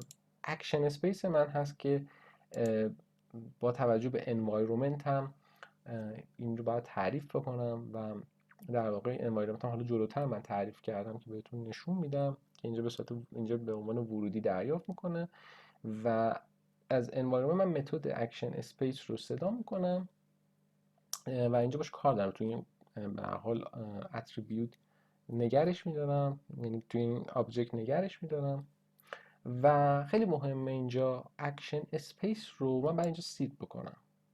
اکشن اسپیس اینجا خیلی مهمه. اینجا سید بعد بشه. اگه اکشن سید نشه اینجا رندومنسش درست کار نمیکنه. پس من اکشن اسپیس تعریف کردم، اینجا یه دات سید هم میزنم و اون سید رو بهش میدم تا به اینجا این کار بمونه. بعد observation space هم تعریف میکنم که میشه environment.observation space. این دوتا به صورت مستقیم استفاده نمیشن، یعنی من این دوتا رو دارم تعریف میکنم که به صورت اتوماتیک بیام تعداد ورودی و تعداد خروجی شبکه عصبیم رو استخراج بکنم که اگر مثلا من محیطم رو تغییر دادم این کار رو اتوماتیک انجام بده دیگه، من نیاز نباشه برم دستی تعریف بکنم و بیاد خودش به صورت اتوماتیک اینپوت دایمنشن رو و آوتپوت دایمنشن شبکه عصبیم رو از فضاهای حالت و عملی که دارم خودش اتوماتیک استخراج رو انجام بده. البته کاربردهای دیگه هم داره که فعلا برای مسئله ما تا همین حد کاربرد داره و برای حالا مسائل دیگه میتونه کاربردش بیشتر باشه این چیزی که تعریف کردیم. در این قسمت هم یک اینستنس از کلاس ریپلی مموری میسازیم و حافظه‌مون رو تعریف میکنیم. در این قسمت مدل شبکه‌ام رو تعریف میکنم. یعنی در الگوریتم DQA من یک شبکه اصلی یا مین نتورک دارم و یک شبکه هدف یا تارگت نتورک دارم که معماری هر دو شبکه با هم یکسانه. وصل‌هاشون هم در آغاز آموزش باید یکسان باشه. در این قسمت من مدل مین نتورک رو تعریف کردم و در واقع از کلاس DQN که بالاتر و قبلتر نوشته بودیم یک اینستنس ساختم. خب number of actions میشه همین اکشن اسپیس که من اینجا آوردم، یه دات ان میزنم، دات ان رو بزنم یعنی تعدادش. خب که اینجا مثلا ممکن تعدادش فروزن لیکه یا یادتون باشه اکشن اسپیس 4 تا بود، بالا پایین چپ راست، که اینجا دیگه یعنی من اینو بخوام خلاصه کنم این به صورت اتوماتیک اینجا میشه 4. کار خودم رو ساده کردم، من تعریف کردم و من اینو کنترل زد بزنم و اینپوت دیم من مال اوتپوت دیم من بود، یعنی برای خروجی من بود و برای اینپوت هم زدم صفر داد ابزرویشن اسپیس، اونم دوباره دات ان. این گفتم ابزرویشن اسپیس من چند تاست، اگه یادتون باشه 16 تا حالت بود، مثلا برای محیط 4x4 16 تا بود، مثل این مونه که من اینجا نوشته باشم به صورت اتوماتیک 16. من این کارو کردم که اتوماتیک انجام بشه. من محیط هم مثلا تغییر دادم دیگه نیاز نباشه برم دنبالش بگردم حالا اینو هی تغییر بدم اونو تغییر بدم، خوش اتوماتیک اینجا بزنه و مدل منو بسازه سریع. و در انتها تو دیوایسش رو میزنم که مدل من وارد جی پی یو بشه، یعنی روی کدا کار بکنه دیگه رو سی پی یو نباشه. تارگت نتورک هم که دقیقا همون هست، یعنی همون فرآیند، یعنی هیچ چیزی تفاوتی نداره، فقط آخرش خیلی مهمه که دات ایول بزنم که گرادیان روش حساب نکنه. تارگت نتورک اصلا نباید وزنش تیش تکون بخوره. مین نتورک همون شبکه اصلی من که وزنش باید تکون بخوره، قاعدش همینه، باید وزن آپدیت بشه، ولی تارگت نتورک اصلا نباید تغییر بکنه وزنش. و در ابتدای هم بچه خیلی مهمه، در ابتدای هم تارگت نتورک رو ما باید وزناشو لود بکنیم بر حسب چی؟ وزنهای مین نتورک. این خیلی مهمه، این قضیه ما اینجا انجام میدیم و دیگه کارمون تمومه. تا به اینجا یه هایپر پارامتر کلیپ گرادینت نورم داریم که من توضیح میدم جلوتر برای اینکه از جلوگیری کنیم از اکسپلودینگ گرادینت که خیلی ممکنه به وجود بیاد. کرایتریون رو من روی لاس بود بر اساس MSE میذارم، شما میتونید مثلا L1 بذارید، حالا من L2 رو استفاده میکنم، میتونید مثلا هوبر لاس رو بذارید، لاس مختلف میتونید تست بکنید بستگی به خودتون داره. اپتیمایزر رو من عدم میذارم، عدم همیشه خیلی خوب جواب داده، هیچ وقت ما سراغ مثلا RMS پراپ و چیز دیگه نرفتیم، همیشه آدم خوب جواب داده. و متد اصلی کارمون متد سلکت اکشنه که اینجا دو حالت ما داریم دیگه. اینپوت ما استیته، ما این توضیح اینپوت استیت، ما میخوایم ایجنت من یا تو معماری دایاگرام آره رو کلا عامل من یه استیتی دریافت میکنه، طبق اون استیت باید اکشن انتخاب کنه. پس من هدفم همینه، از این چیزی که اینجا گفتم سلکت اکشن، استیت رو میدم به عامل، توی این متد قراره با توجه به استیت اکشن رو انتخاب بکنه. اما DQN دو حالت داره، دو تا پالیسی داریم، یا اکسپلوریشن داریم که میشه اپسیلون گیری، یا اکسپلویتیشن داریم که میشه اکشن انتخاب میکنه با توجه به استیت و اون کیو ولیو هایی که تخمین زده. خب اگر اکسپلوریشن قرار انجام بشه، خب من میام یک عدد رندومی رو من انتخاب میکنم، مثلا این عدد رندوم الان من بزنم اینجا اینپورت عدد رندوم مثلا چی در میاد؟ مثلا 6 دهم. خب اپسیلون مکسیمم الان مثلا اون لحظه میتونه عدد مثلا 9 دهم باشه. خب و وقتی که 9 دهم، الان این 9 دهم بیشتر هستش از 6 دهم، خب قطع بیقین به این معنی هست که آقا اکسپلوریشن انجام بده، اکسپلویتیشن نکن. برای همین از اون اکشن اسپیسی که دارم من سامپل میکنم. این سامپلش هم رندومه، یعنی یه چیزی رو همینجوری برمی‌داره سامپل میکنه و میشه اکسپلوریشن کاملا رندوم اپسیلون گریدی. به همین سادگی، یعنی پالیسی اپسیلون گریدی پیاده سازی شد. حالا اگر این شرط برقرار نشه، خب میره خط بعدی، میشه اکسپلویتیشن دیگه. اولش من یه تورش دات نو گرد میذارم که آقا گردینا رو حساب نکن، من فقط میخوام استیت رو میدم به شبکه مینم، شبکه هست کیو ولی هم تخمین زده بشه، کیو ولی هم در اومد. پس من الان میدونم هر اکشن من، مثلا 4 تا اکشن دارم، هر اکشن من چه ولیوی داره، چه کیو ولیوی داره، چه ارزشی براش تخمین زده شده برای اون اکشن ها. پس هدف چیه؟ ما بیشترین اون اکشنی که برامون بیشترین سوداوری رو داره و کیو ولیوی بهتری داره انتخاب بکنیم. پس میام آرگ مکسش رو میزنم ببینم کدوم از این ایندکس ها بیشترین ولیو رو داره. مثلا میزنه ایندکس 1، ایندکس 1 شد، من دات آیتم میزنم که یکش دیگه از حالت تنسور در میاد، چون اگه اینو نزنم، اگه من این دات آیتم رو بردارم این باشه، این من تنسور برمیگردونه، بعد من میخوام اکشنم اینتیجر باشه. دات آیتم رو بزنم دیگه این اینتیجرش میکنه، اکشن من در میاد. مثلا من میگه اکشن 1، این اکشن 1 رو برمیگردونه کجا؟ جلوتر توضیح میدم که این اکشن رو کجا برمیگردونه، به چی برمیگردونه اصلا. ولی کلا متد سلکت اکشن اینجوری کار میکنه، یعنی من الان کلا فراینده رو توضیح میدم که هر کدوم از این متدها دارن چیکار میکنن. خب این متدها الان مثلا شاید 500 600 خط کد باشه، ولی در کنار هم دیگه باعث میشه کل دیکیومنت تشکیل بشه. متد لرن رو داریم که اینپوتش بچ سایزه و سیگنال دانه، که این توضیح میدم دان برای چیه جلوتر و بچ سایز. متد لرن من در واقع داره چی میگه؟ به من میگه که الان من یه سری نمونه دارم، با توجه به بچ سایزی من بهش میدم به عنوان هایپر پارامتر، مثلا 32 تا از این نمونه ها رو جدا کن، روی این نمونه ها آموزش ببین. پس در ابتدای میام از اون ریپلی مموری که دارم متد سامپلش رو صدا میکنم به اندازه اون 32 تا، مثلا 32 تا به من نمونه بده و اون نمونه های من میشه استیت و اکشن نکست استیت و ریوارد و دان. این کجا بود؟ من اینجا رو مارک کنم، روش بزنم سامپل. این دقیقا متد ریپلی مموری یادتونه این قسمت بود که داشتیم با هم صحبت میکردیم.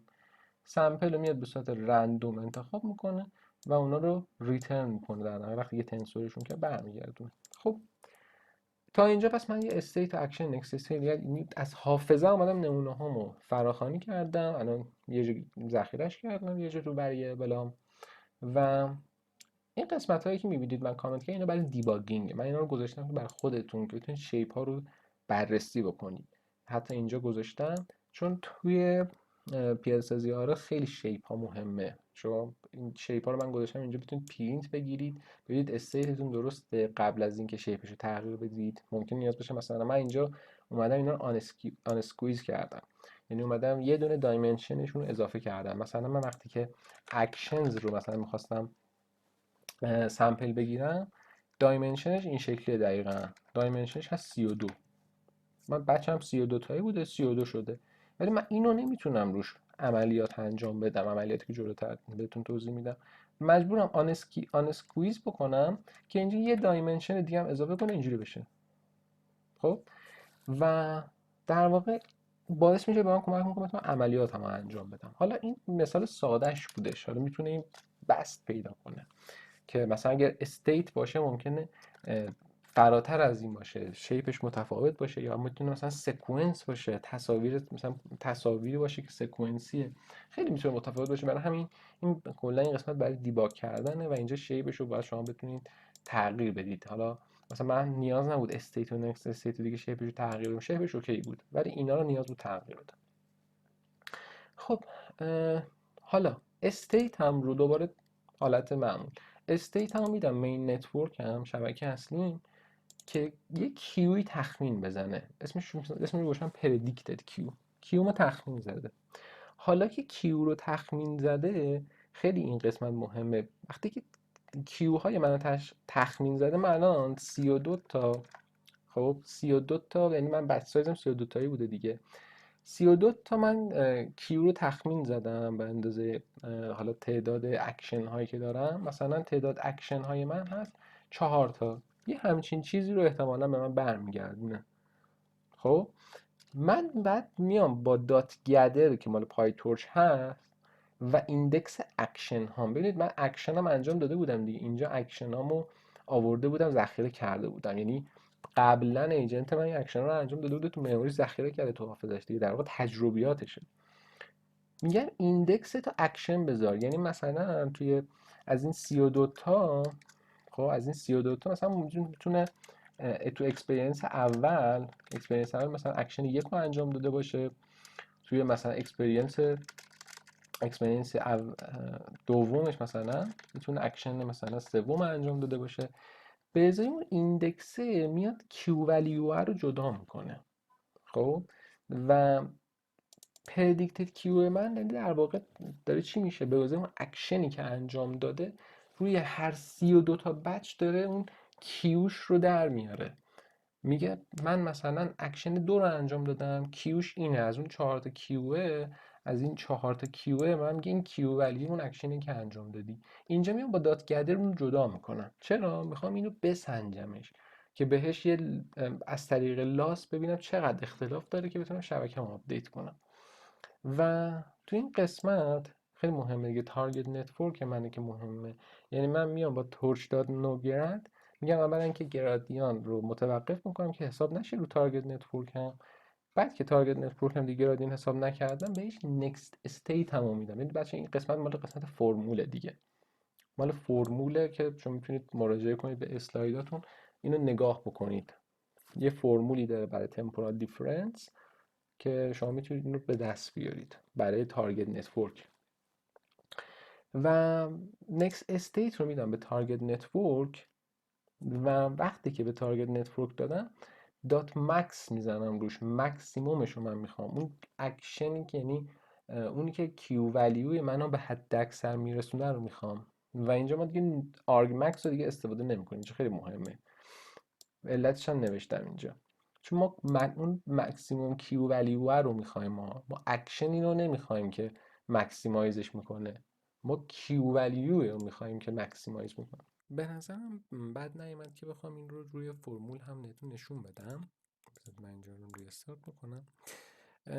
در واقع من گفتم که از خود اطلاعات اسلاید بخوام استفاده بکنم. ببینید دقیقا این قسمت دیگه، یعنی DQN اگه شما توجه بکنید یک ریوارد لحظه‌ای داره که من اینو جلوتر قرار استفادهش بکنم و این تارگت کیو من هستش دیگه.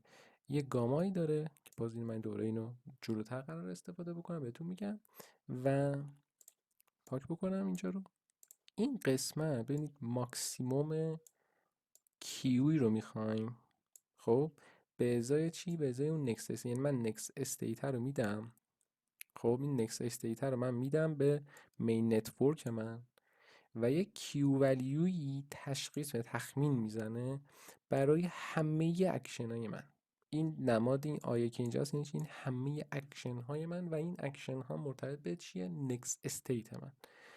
پس من یک بار دیگه بخوام اینو تکرار بکنم برای اینکه بگم چی شد. پس من استیت بعدیم رو میدم به شبکه هدفم و یک کیوی رو تخمین میزنه و این کیوی که تخمین میزنه برای تمامی اکشن ها هستش، تمام اکشن هایی که میتونه انتخاب بشه.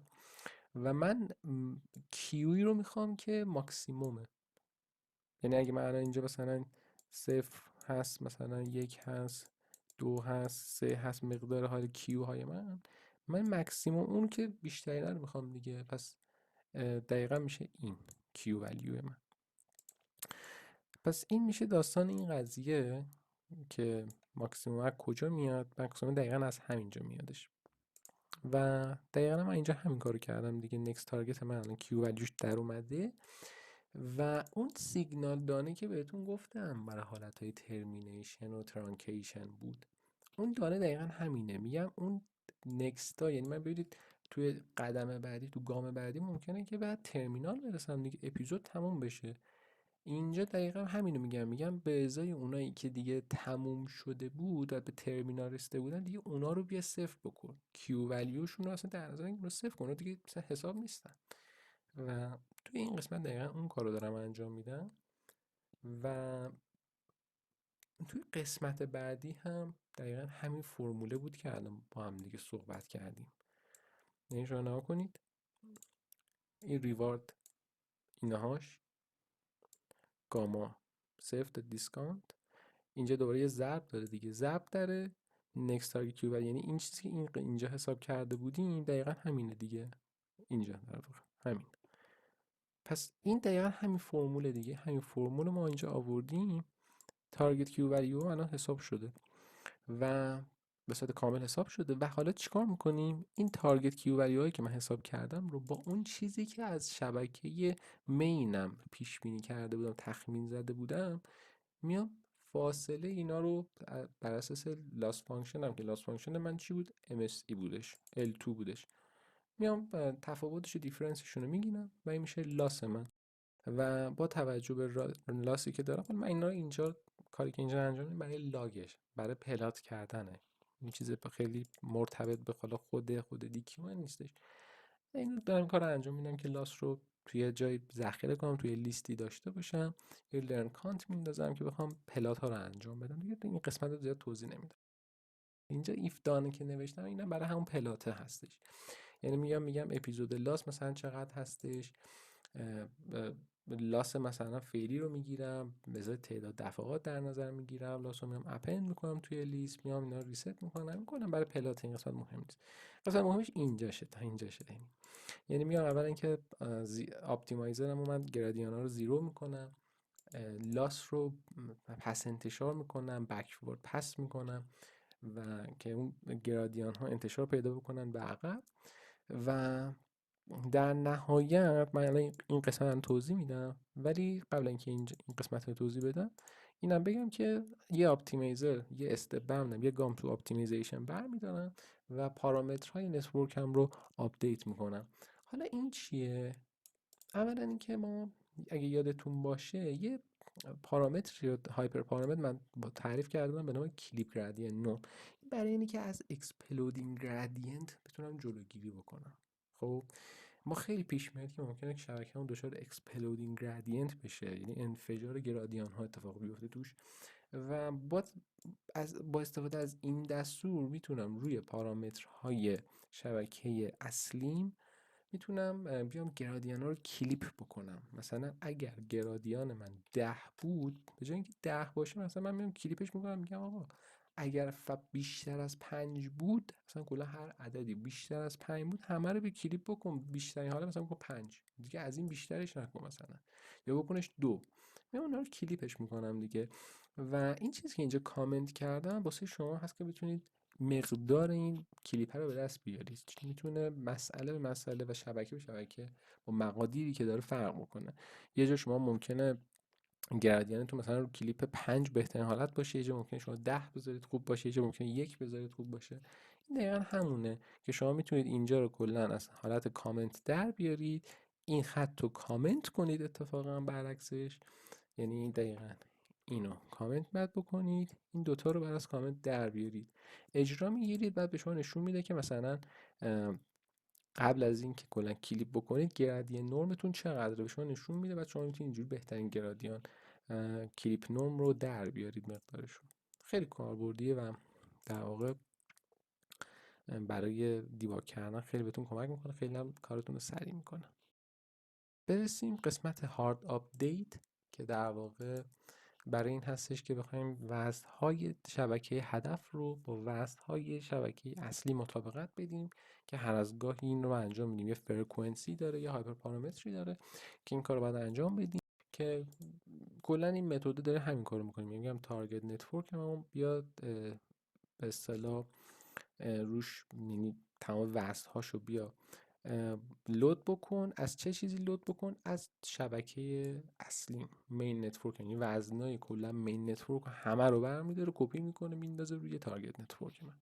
و آپدیت اپسیلون من که اینجا دیگه اون فرآیند اپسیلون گیریدیه، بعد اون اپسیلون آپدیت بشه که یه بازی بین مکس و مین هستش که چیز خیلی ساده یه دیگه به نظرم توضیح دادن نداره. میتونید اینو کاملا عدد جایگذاری کنید تو ذهنتون و این خیلی منطقیه. برای اینه که بتونید ماکسیموم اپسیلون رو هی تغییر بدین و اون هی روند کاشی داشته باشه که دیگه مثلا انتهای اپیزود دیگه شما مثلا تو فرآیند اپسیلون گیریدی اینجوری نباشه که همیشه برنده بشه و همیشه اکسپلوریشن انجام بدید. برای آپدیت اپسیلون دیگه به نظرم توضیح خاصی نداره، یه رابطه ریاضی خیلی ساده است. و یه متد سیوه که برای اینکه وزنهای شبکه اصلی رو من بخوام سیو بکنم، اینم چیز خاصی نداره دیگه، بهش یه مسیر میدیم که مثلا در اینجا سیوش بکن که در واقع میاد وزنا رو همه رو سیو کنه. از اینجا به بعد من دیگه وارد کلاس مدل ترین تست میشم. من این اسمش رو گذاشتم مدل ترین تست چون قراره تو این کلاس من متدهایی رو داشته باشم، متد ترین، متد تست و متد پلات اون حالا نتایج و اون لاگ نتورک هم رو. برای همین اسمش رو گذاشتم مدل ترین تست. کاری که میخوام انجام بدم تو این کلاس در واقع هدف از این که کلاس ایجنت رو از این کلاس جدا کردم اینه که کلاس ایجنت میاد مختص اون آرل یه سری کارا رو انجام میده، مثلا آپدیت شبکه، تغییر وضعها، مثلا لرنینگ کلی شبکه یا مثلا اکشن سلکشن. ولی توی این مدل ترین تست دیگه این شرایط نیستش، یعنی من میام داخلش لوپ کلی و ساختار کلی رو تعریف میکنم، مسیرها رو بهش میدم، اون چرخه استیت اکشن ریوارد آرل رو میام تعریف میکنم و مثل چیز کلیه. برای همین این کلاس رو از اون کلاس جدا کردم. توی اینیت ماجرا من میام هایپر پارامترها رو تعریف میکنم. اول از همه اومدم اینجا تعریف کردم که آیا من توی ترینینگ هستم یا تست. اگه قرار ترین باشم خب یه سیستمی رو جلو ببرم، توی تست یه سیستم دیگر رو. برای همین توی این به اصطلاح اتریبیوت این مشخص میشه. اگر توی حالت تست هستم مسیر لود اون وصل‌های ضعیف شده قبلیمو اینجا مشخص میکنم. حالا اگر تو قسمت ترین هستم میام مسیری که میخوام وصل‌ها رو توش ذخیره بکنم و اینجا مشخص میکنم.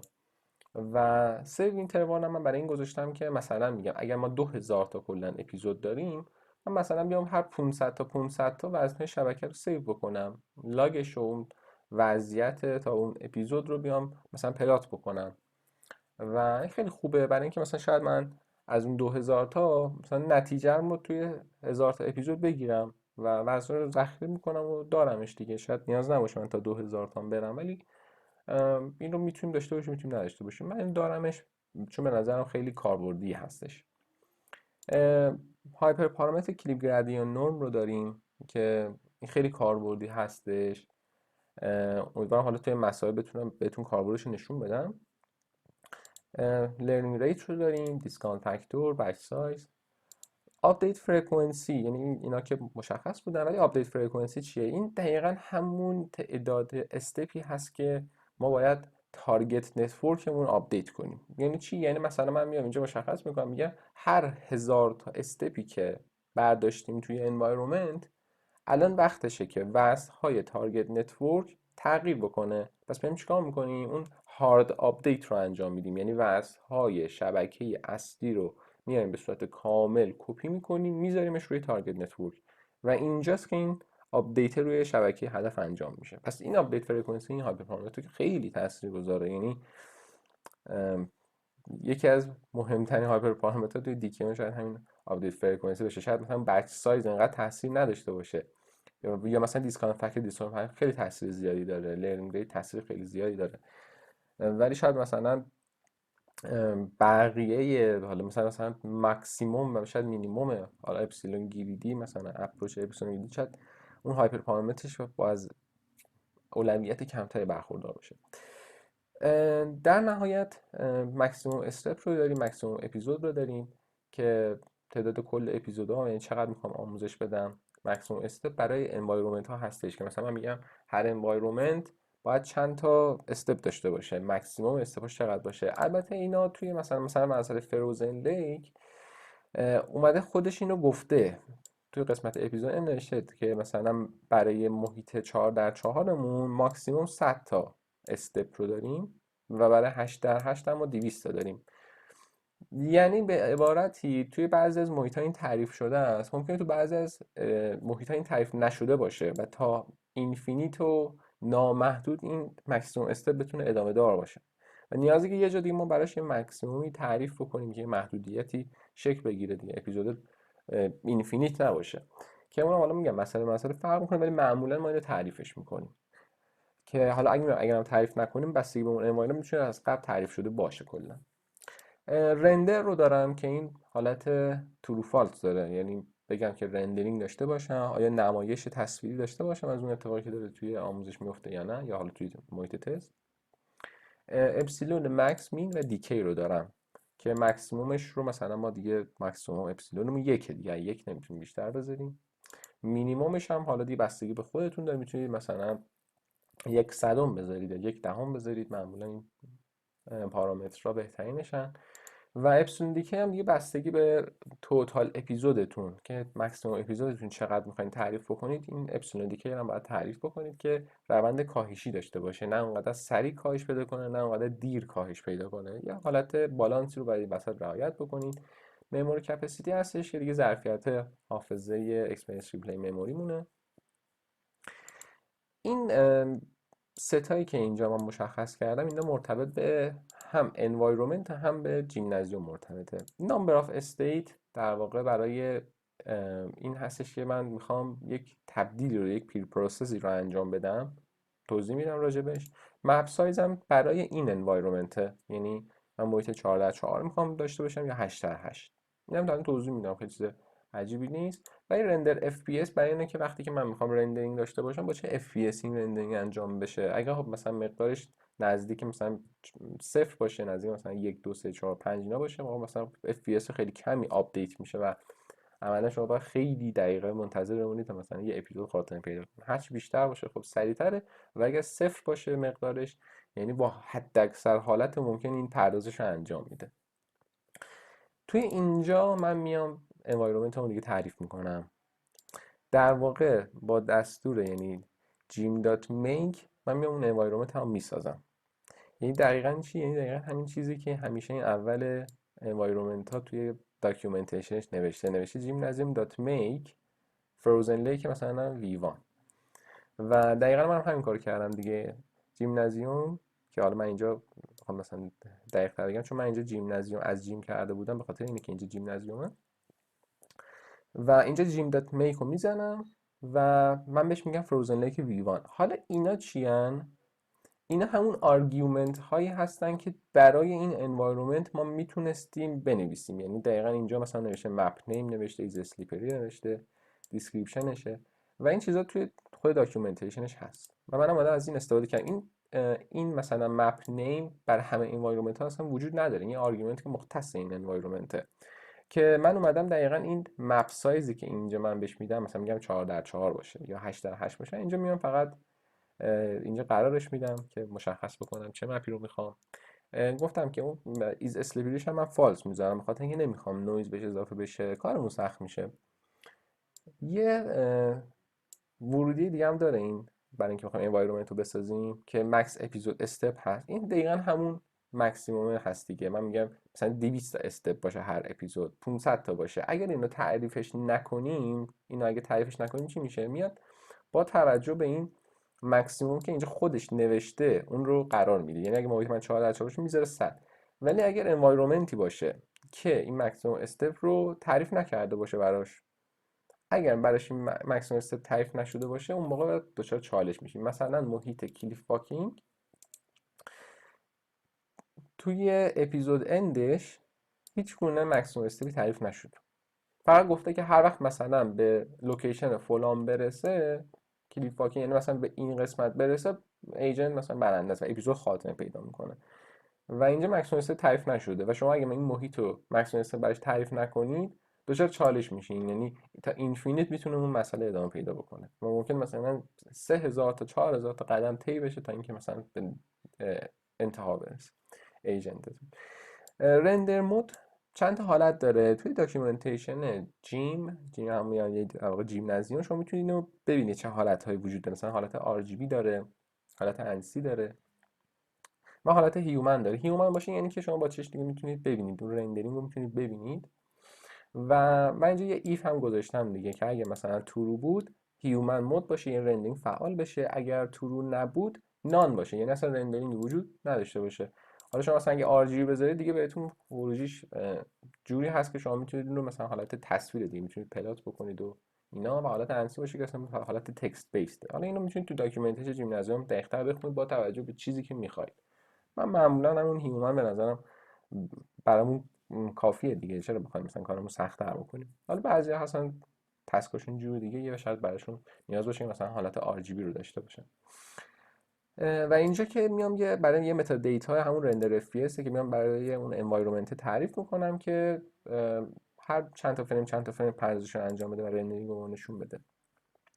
در این قسمت هم من میام اون ایجنت هم اون کلاس ایجنت هم ازش یه اینستنس میسازم و این هایپر پارامترهایی که اینجا من همه رو آورده بودم میام اینجا دونه دونه بهشون میدم و کلاس ایجنت هم رو اینجا میسازم که کلاس ایجنت هم همین این بود دیگه که اینجا ما گفته بودیم اینجا یه سری مثلا پارامترها رو اینجا دریافت میکنه به عنوان ورودی و یه سری مدل ها مثلا اینجا میسازم، ریپلی مموری میسازم، اینا کلاس ایجنت دیگه اینجا اینستنسش رو میسازم. اما بریم سراغ متد هایی که وجود داره. این متد اول که من نوشتم استیت پری پروسس برای مختص این انوایرمنت هستش، یعنی اگر این رو ما ننویسیم این انوایرمنت شما نمیتونید توش به هیچ عنوان آموزش مفیدی رو انجام بدید. واقعیتش این هستش که چرا نیازه ما عملا اینپوتمون رو باید پردازش بکنیم، یعنی پیش پردازش بکنیم. مثلا میتونه این پیش پرداز نورمالیزیشن باشه یا وان هات انکودینگ باشه. در واقع ابزرویشن اسپیس من همونجوری که داشتیم داکیومنتیشن گفتیم اینتیجر هستش و برای مثال یه مثلا کلکیتر مثلا ممکنه استیتمنت عدد 36 باشه، ممکنه عدد 20 و البته این ببخشید برای کلیک واکینگ هستش من این اشتباه گفتم. ممکنه استیت من observation space مثلا ممکنه عدد 15 باشه، ممکنه عدد 11 باشه، یعنی اینتیجر هستش دیگه در واقع. و ما اگه بخوایم همین عدد رو فقط به عنوان ورودی بدیم به شبکه عصبی این یادگیری نخواهد داشت. اما اینکه اینپوت دایمنشنش دقیقا یکه، یعنی اصلا یه عدده، یعنی چی جوری میخواد از این یاد بگیره، فیچری وجود نداره. ولی اگه ما بیایم این رو به صورت وان هات انکودینگ در بیاریم، اما اینکه تعداد دایمنشن ها رو کم بیشتر کردیم و یادگیری رو تسهیل میبخشیم و اینکه اون عدده دیگه بین 0 و 1 دیگه بین 0 مثلا تا 15 نیستش و از این بابت این پیش پردازی باعث میشه که شبکه ما بتونه راحت یاد بگیره. وگرنه اگه شما نکنید هر چقدر شبکه‌تون رو پیچیده کنید، نوروناش رو زیاد بکنید، احتمالاً با دشواری بسیار بسیار زیادی دچار میشید که بخواید یه آموزش خیلی ساده رو انجام بدید. پس کاری که اینجا من انجام میدم اینه ورودی من استیت منه که اینتیجره، مثلا عدد 15، یعنی من تو استیت 15 هستم. نامبر آف استیتس هم بهش میدم که من کلا، یعنی اینجا من یه هایپر پارامتر میگم نامبر آف استیت، این همینه که من چند تا استیت دارم مثلا کلا. خب توی مسئله فروزن لیک من 16 تا حالت دارم دیگه، پس این مکسیممش میشه 16. به کاری که انجام میدم میام اندازه 16 تا من میام اندازه 16 تا ترش داد زیروز، یعنی یه مثلا ماتریس یه وکتور 16 تایی میسازم، ماتریس هم حالا نه، یه وکتور 16 تایی میسازم و اون از نوع فلوت 32 حتما قرار میدم. این خیلی مهمه چون به عنوان اینپوت شبکه عصبی میخواد بره، حتما باید فلوت 32 باشه. فلوت 16 و فلوت 64 و دی تایپ های دیگه نمیتونیم بذاریم. دیوایس چه میذاریم؟ دیوایس که یعنی بره رو جی پی یو، بر اساس اون دیوایسی که اون اول کد تعریف کرده بودیم. و بهش میگم اون استیت رو خب بیا 1 بکن، یعنی اون ایندکس رو بیا 1 بکن، بقیه میشن 0 دیگه. میتونیم اینم حالا اینجا نشون بدیم. من این دیوایس اینا رو برمی‌دارم دیگه، اینا فعلا اینجا نیاز نیست دیوایسشو. مثلا نامبر آف استیت من 16 این یه وکتور دیگه، وکتور 16 تاییه و من میام میگم این رو و اینجوری بکنم که راحت تر باشه و من میگم اینو مثلا استیت مثلا 15، من تو استیت 15 هستم، ورودیم 15، میگم اینو بیا 1 بکن. خب این خیلی قشنگ میشه دیگه اینجوری. این فقط 1 شد، بقیه الان صفرانی میشه وان هات انکودینگ. پس من یه پیش پردازشی الان انجام دادم. خب رو این الان وقتی این به عنوان ورودی به شبکه عصبی داده میشه خیلی راحت تر یادگیری انجام میشه دیگه. اول اینکه 15 16 تا دایمنشنه و بشه گفت یه جور فیچره دیگه برای ما و روی این میتونه خیلی راحت تر یادگیری رو انجام بده تا اینکه فقط مثلا ورودیش بخواد بشه عدد 15. خب پس این کاری که انجام میده اون وان هات وکتور من رو به من برمیگردونه. بریم سراغ حالا متد بعدی که متد دیگه ترین من باشه. توی این متد ترین من باید بیام اون لوپ اصلیه رو تعریف کنم. اول از همه من میام یه سری وریبل مقدماتی رو تعریف میکنم به عنوان توتال استپ که چند تا کلا قدم برداشتم توی انوایرمنت برای اینه که یک کانتی داشته باشم دیگه. و ریوارد هیستوری مون توی یه لیست من ذخیره میکنم که بخوام برای پلات و اینا استفاده بکنم ازش. از اینجا دیگه لوپ اصلی آغاز میشه. من میگم به ازای کل اپیزودا ماکسیموم اپیزودی که میخوام، مثلا من ماکسیموم 2000 تاست، این فور لوپ اولیه به ازای ماکسیموم اپیزودها میره جلو. و این فرآیندی که الان تو این متد من دارم بهتون توضیح میدم، یعنی این فرآیندی که تا اینجا ببین کلش رو توضیح میدم، برای اکثریت RL الگوریتم ها یکسانه. یعنی این قسمت یکسانی که عموما نیاز به تغییر نداره. اون قسمتایی که مثلا تغییر دارن هم بهتون میگم. مثلا این قسمت یکسانیه و مرتبط به کتابخونه دیگه جیمنازیومه. یعنی environment رو من اول از همه یه دات ریست روش میزنم و البته من بهش سیدم میدم، میخوام که نتایج یکسانی بگیرم تا هر اجرا. پس environment دات ریست رو میزنم و این environment دات ریست به من چی رو برمیگردونه؟ دو تا چیز رو. به من استیت رو برمیگردونه و یه چیزی که من اینو دیگه ذخیرهش نکردم. اون چیزی که ذخیره نکردم اینه، اینفورمیشن. توی اینفورمیشن اگه یادتون باشه اینجا نوشته بود ریست. وقتی متد ریست رو بزنید به شما دو تا چیز برمیگردونه، یکیش استیت، یکیش اینفورمیشن. من اون اینفورمیشن رو نمیخوام، پس من اینجا اصلا ذخیرهش نمیکنم، بیخیالش میشم و اون فقط استیت رو ذخیره میکنم. بعد اینجا تو استپ بعدی میام استیت هم رو پری پروسس میکنم، یعنی استیت هم میدم به این چیزی که این بالا تعریف کرده بودم به ازای تمام نامبر آف استیت من که 16 تا بود کلش، و استیت هم پری پروسس میکنم و استیت هم رو برمیگردونم. سیگنال دان رو فالس میذارم، این ترمینیشن هنوز انجام نشده، ترانکیشن انجام نشده. استپ سایزم رو فعلا رو صفر میذارم، یعنی دارم فعلا تعریف مقدماتی میکنم، یه بیسیک دارم اینجوری معرفی میکنم که اینا رو جلوتر ازش استفاده کنم دیگه. اپیزود ریوار هم فعلا صفر میذارم، یعنی هیچ ریواری هنوز دریافت نکردیم، هیچ قدمی هنوز برنداشتیم. حالا حلقه دوم شروع میشه که با وایل، ما دیگه با وایل لوپ انجامش میدیم تا زمانی که سیگنال دان دریافت نشده و این حتما وحش هم باید بذاری اور نباشه و ترانکیشن انجام نشده. یعنی چی؟ یعنی تا زمانی که من یه حالت ترمینالی قرار نگرفتم، مثلا توی چاله ای نیفتادم یا به گول یا اون هدفم نرسیدم و مکسیموم استپ همو نزدم، یعنی مثلا 100 تا 200 تا اگر اون اپیزود استپ توتال استپش هست، توتال استپش هست، من هنوز اونو نزدم، اون لیمیتش رو هنوز نرسیدم. تا زمانی که اتفاق نیفتاده این وایل لوپ بعد اجرا بشه. اولین کار چیه؟ اولین کار اینه که من میام از متد سلکت اکشنی که توی ایجنت هم تعریف کردم استفاده میکنم. استیت رو بهش میدم، اگر اپروچ اپسیلون گیریدی برنده شد، خب یه اکسپلوریشن انجام میده و اصلا هیچ کلا پردازشی توسط شبکه عصبی انجام نمیشه. اما اگر اپسیلون گیریدی نبود و ما اکسپلوریشن نداشتیم و به جاش اکسپلویتیشن داشتیم، اون موقع این استیت دیگه میره وارده، یعنی من اینجا میخوام نشون بدم این متد سلکت اکشن همه دیگه، که اگر برنده شد اپسیلون گیریدی دیگه به صورت رندوم یه اکشن سامپل میشه و رندوم دیگه. ولی اگر اکسپلویتیشن بود اون استیتا که من اینجا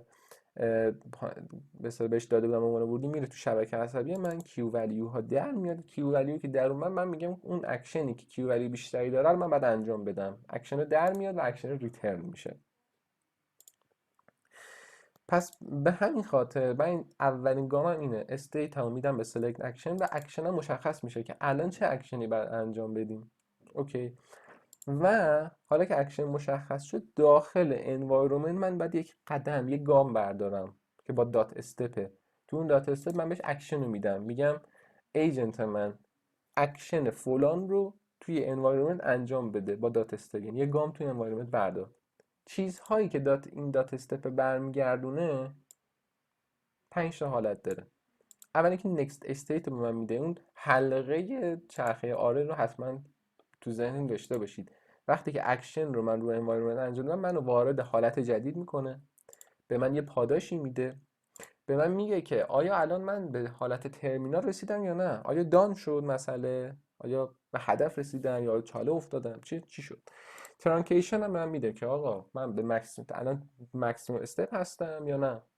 خب اینجا اینا به من در میاد و این چیزی که من دوباره نمیخوامش همون اینفورمیشن هستش که اگه یادتون باشه اینجا استپ هم نوشته بود دقیقا، و این اینفورمیشن هم اینجا برمیگرده توی هر استپ. من نمیخوام رو ذخیره کنم، اصلا نیازی ندارم واقعا توی مسئله، حداقل این مسئله به من کمکی نمیکنه. پس اینا برمیگرده، این متغیرها و این موارد رو من میام توی متغیرها ذخیره میکنم. نکته بعدی، دوباره من اینجا next state رو باید بزنم state preprocess، دوباره اینو preprocess کنم دیگه. خب این خیلی مهمه دیگه، من next state هم دوباره یه عدده و اینو باید preprocess کنم. علتی که این اینجا اومده اینه که من میخوام تو قدم بعدی بیام همه اینا رو توی مموری ریپلی مموریم ذخیره کنم. از اون متد دات استوره میخوام اینجا استفاده بکنم. خب و توی متد دات استور ما استیت بعد بهش بدیم، اکشن رو بدیم، نکست استیت، ریوارد، دان، اینا رو بهش میدیم و اینا رو ذخیره میشه تو اون دی کیو که توی اکسپریانس ریپلی مموریمون ما تعریف کرده بودیم. پس ما میایم همه رو ذخیره میکنیم. پس این پری پروسس اینجا ما انجام میدیم. علتش چیه؟ علتش اینه که دیگه ما تو ریپلی مموری چیزی که ذخیره میکنیم چیزی پروسس شده باشه دیگه کارمون سخت نکنیم که دوباره بعداً دوباره بریم و هی پری پروسس انجام بدیم، بار محاسباتیمون رو زیاد کنیم، زمان بر باشه. حالا تو این مسئله مثلا یه دونه عدده، توی مسائل دیگه ممکنه این تصویر باشه و تصویر سایزش هم بزرگ باشه. ما وقتی تصویر با سایز بزرگ رو هی بخوام ذخیره کنیم روی مموری، مثلا نه مموری اونقدری داریم، نه انقدر بار، مثلا یعنی از نظر منابع محاسباتی نمیتونیم اینقدر بار محاسباتی اضافه بکنیم و بعد پردازش رو انجام بدیم، بعد اینو ذخیره بکنیم. خب توی قدم بعدی میام چی تعریف میکنم؟ البته اینم قبلش بگم، مثلا اینجا برای همه الگوریتم‌های آرل یکسانه، اینجا یکسانه، این مثلا فقط مختص این انوایرمنته، دوباره این کار یکسانه، یعنی ما باید استور رو انجام بدیم. البته اینم بگم مثلا الگوریتم ما دی کیو انه که این استپ رو داره، مثلا الگوریتم که حالا شاید الان نمیدونم آشنا باشید یا نه، مثلا الگوریتم رینفورس الگوریتم آمپالیسیه که این قدم رو نداره، که نه من اینا رو حالا باش آشنا میشید جلوتر. حالا بهش میگم چی؟ میگم اگر مقدار، یعنی اون تعداد سمپلی که داخل ریپلی مموری بود از بچ سایز بیشتر بودش، اون موقع من اینجاشو هنوز توضیح نمیدم، میگم اون موقع وقتی که تعداد سمپلای داخل ریپلی مموری من از بچ سایز بیشتر بود، اون موقع بیاد شروع کن آموزش رو انجام بده، آپدیت رو انجام بده، اپتیمیزیشن رو انجام بده. و این متد لرن هم که دیگه ما توی کلاس ایجنت راجبش صحبت کردیم، اگر فراموش کردید میتونید برگردید در قسمتش رو یه بار دیگه ببینید. پس میگم اگر من سمپلم به اندازه کافی بود آموزش رو انجام بده، اگرم نبود که اینجا رد شد دیگه، چون من اصلا سمپلی ندارم که بخوام آموزش ببینم، باید یه سری اقداماتی داخل انوایرمنت انجام بدم، یه مقدار من استور انجام بدم، بعد بخوام آموزش رو شروع بکنم دیگه. و اینجا من به اون متد لرنه هم به این متد لرنه هم میگم که الان تو این استپ فعلی آیا دان اتفاق افتاده، ترانکیشن اتفاق افتاده یا نه، که من میخوام اینو برای در واقع اینو برای پلاته استفاده میکنم، برای پلاته، برای لاگ دارم اینو استفاده میکنم و این چیز ضروری نیستش. اما اینجا یه شرط دیگه هم من گذاشته بودم. اون شرط چیه؟ ما توی این محیط فعلیمون، خب فروزن لیک، داستانی که هست این که ریواردش ریوارد اسپارسه، پراکنده است. تنها در زمانی که من به گل برسم پاداشم به اضافه یکه، در هیچ حالتی پاداشم به اضافه، یعنی همش صفره. وقتی ریوارد من صفره، من چه آموزشی میتونم انجام بدم؟ آموزش مثلا چه فایده ای داره؟ ریواردم صفره. وقتی ریوارد صفره، اپتیمیزیشنی نمیتونم انجام، گرادیانی ندارم که بخوام اپتیمیزیشن عملاً انجام بدم، چون ریواردم صفره، فایده نداره اصلا، یعنی بخوام اپتیمیزیشن این شکل شروع بکنیم. بنابراین من میگم بیا سام بکن توی چی؟ توی این لیست ریوارد هیستوری من بیا بگرد سام بکن، یعنی بگرد که بیا سامشو بگی ببین اصلا از 0 بیشتر میشه. اگر از 0 بیشتر شد یعنی من بالاخره تو اون اکسپلوریشنی که انجام یک حالا استپی بوده که من بالاخره به یه اپیزودی بوده که من بالاخره به اون نقطه هدف رسیدم. پس اون موقع بیا این فرایند لرن رو انجام بده. اگر من به اون هدف هیچ تو اکسپلوریشن اصلا نرسیدم، خب برای چی باید من آموزش انجام بدم؟ چون به هیچ ریواردی نرسیدم که بخوام آموزش انجام بدم. پس این چیزی هست که مختص این انوایرمنت، من برای این انوایرمنت این شرط رو گذاشتم. حالا توی یه ایف دیگه هم حالا ما میخوایم که این دیگه برای آپدیت تارگت نتورک، برای وزناشه. میگم یه توتال استپ منو در نظر بگیر و اون رو ببین باقی موندهش به اون آپدیت فرکانسی که من به اون هایپر پارامتر دادم آیا صفر شد یا نه. اگه صفر شد بیا هارد آپدیت رو انجام بده دیگه، وزنای تارگت نتورک رو بیا تغییر بده. و توی این وایل لوپه حالا این یعنی این قسمت رو دیگه تموم شد. قدم بعدی اینه که استیت رو بذارم نکست استیت من. چیز واضحیه دیگه. الان من همه این کارا اکشنم استیتمو بودم، اکشنم رو توی انوایرمنت انجام دادم، ریواردش رو اینجا گرفتم، دان و ایناشو همه رو گرفتم. حالا میخوام من قدم بعدی دیگه میخوام یه استپ برم جلو توی انوایرمنت دیگه. میگم پس حالا استیت من هست مساوی نکست استیت من. این تو حالت نکست استیت من میشه حالا حالت کنونیه من یه قدم رفتم جلو دیگه. و اینجا میام اپیزود ریواردم و اون ریواردی که من اینجا به دست آوردم و بهش اضافه میکنم. میخوام ببینم کلا مثلا از تعداد 50 تا مثلا من قدم برداشتم، میخوام ببینم کل این 50 تا قدم رو هم دیگه ریواردش چقدر شده، که من میگم آقا توی مثلا اپیزود اول من ریوارد کلیم انقدر شده به صورت را، به صورت خام. برای اینه که من میخوام پرینتش کنم لاگ داشته باشم دیگه. و استپ سایز هم که یه نوش اضافه میکنم دیگه، یه استپ یعنی رفتم جلو. توی قدم بعدی هم این ریوارد هیستوری رو من میام اپندش میکنم. برای اینکه اینجا نوشتم اپند کنیم که بخوایم ترک بکنیم هیستوری ریواردامون چه اتفاقی افتاده، به کجا رسیده. و توتال استپ هم که یه دونش اضافه میکنم. توی قدم بعدی بچه مهمه که اینجا آپدیت اپسیلونمون رو حتما انجام بدیم و این خارج از این وایل لوپ ها، یعنی اینجا از اینجا به بعد دیگه به خارج وایل لوپ منه. توی فور هست تو وایل نیست. آپدیت اپسیلون رو انجام بدم. آپدیت اپسیلون بعد از خاتمه اپیزود اتفاق میفته، در صورتی که مثلا هارد آپدیت اینجوری نیستش. هارد آپدیت و یا مثلا آپدیت کردن اون تارگت نتورک من توی بر اساس قدم ها اتفاق میفته، ولی آپدیت اپسیلون بر اساس اپیزود اتفاق میفته. یعنی هر اپیزود که به پایان میرسه آپدیت اپسیلون انجام میشه. بنابراین صحبتی که دارم میکنم اینه، ما اینجا ایجنت دات آپدیت اپسیلون میزنیم و بر اساس اون هایپر پارامتری که تعریف کردیم یه اپسیلونمون هم حالا اینجا کم میکنیم دیگه، دیکی میکنیم. در انتها کاری که انجام میدیم، من اومدم اینجا چی گفتم که اگر به اون سیو اینتروال هایپر پارامتر، حالا هایپر پارامتر نه، گفتم اگه به اون سیو اینتروال رسید بیا چیکار کن، بیا وزنا رو ذخیره کن. بهشم مسیر دادم وزنا رو ذخیره کن. و اگر اپیزود من مثلا اپیزود آخر نبود بیا یه پلات هم انجام بده از اینکه من ببینم الان چه وضعیتی دارم. این صرفا این قسمت برای اینه که هم من یه سیو انجام بدم، هم که یه لاگ حدودی داشته باشم که الان مثلا به کجا رسیده، چقدر خوب جلو رفته کار. و اینجا هم برای این هستش که من یه پرینت بکنم الان چه اپیزودی هم، توتال استپ هم چقدره، تو این اپیزود چند تا قدم برداشتم. خیلی مهمه اینم که چند تا قدم من برداشتم و این اپیزود رو تموم کردمش. تونستم آیا مثلا مسئله رو به صورت اپتیموم حالت حلش کنم یا نه. را ریواردم چقدر بوده، پاداش خامم چقدر بوده که در واقع اینجا بر اساس اینه. و اپسیلون هم که اینجا میام چیز میکنم پرینتش میکنم که نه اپسیلون هم الان چقدر اپسیلون، یعنی مقدار اپسیلون فعلیمو. در انتها که دیگه همه چی انجام شد، تمام این فور لوپ و وایل لوپ و همه اینا تموم شد، دیگه میام پلات میکنم نتیجه نهایی رو که اینم یه متده. برای قسمت تست هم همینه.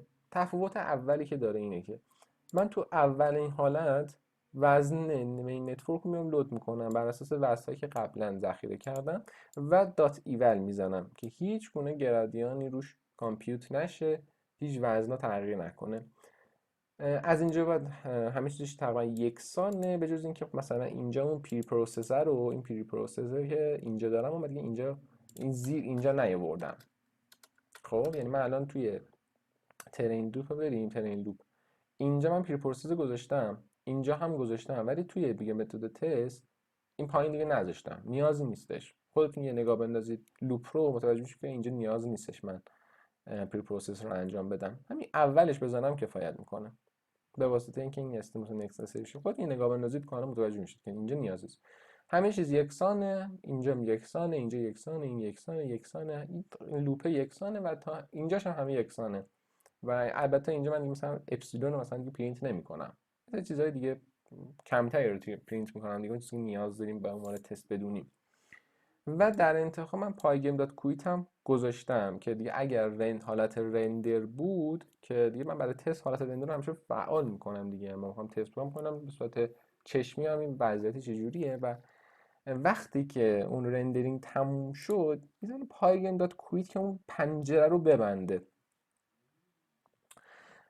متد پلا ترینینگ رو دارم که دیگه من اینو توضیحی نمیدم دیگه، این برای این هستش که من بخوام اون ریوارد هیستوریمو پلاتش رو انجام بدم، یا مثلا لاس شبکه رو مثلا بخوام پلاتش رو انجام بدم.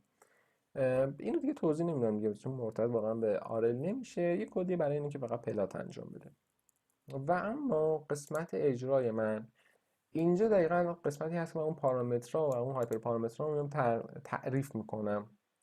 اولا که من ترین مود رو مثلا الان گذاشتم ترو، رندر رو گذاشتم زمانی که من ترین دارم انجام میدم رندرینگ نداشته باشه، چون رندرینگ داشته باشه سرعتمو خیلی کم بکنه چون میخواد رندر بکنه. ولی وقتی که مثلا من آموزش انجام نمیدم و میخوام تست بکنم دیگه رندر داشته باشه. مپ سایزمه و این پارامترهایی که من بالا دیگه توضیحش دادم دیگه، نیاز نیست واردش بشیم.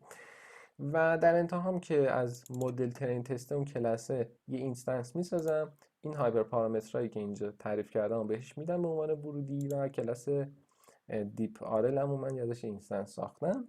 بعد میگم اگه ترین بود پس متد ترینش رو صدا بکن و اگر تست بود که تستش رو انجام بده. و مکس اپیزودم که اینجا بهش دادم، این بریم روی این مکس اپیزود.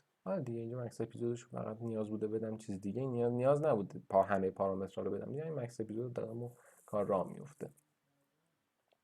پس من الان اینو ترینش بزنم، مثلا اینو بکنمش 4، من اینو ترینش رو بزنم، شروع میکنه به ترین شدن، خیلی سریع میره، اپسیلون کاهش پیدا میکنه، توتال استپ رو نشون میده، اون اپیزود چند تا استپ داره میره جلو، کلش رو من اینجا مثلا گوشتم مکسیمم مثلا 200 تا، از اون 200 تا این مثلا 8 تا رفته جلو، مثلا من یه متوقف مثلا 7 تا رفته جلو، اپیزود تموم شده. پس چه اتفاقی افتاده؟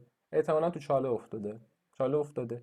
ریواردا رو میبینید بچه‌ها عموما اسپارسن، یه دونه یک اونجا دیدیم الان چون حالا اپیزود 250 عموما اسپارسن، همش 0 0 0 چون تازه داره یه سری ریواردا یک انجام میده به نتایجی میرسه.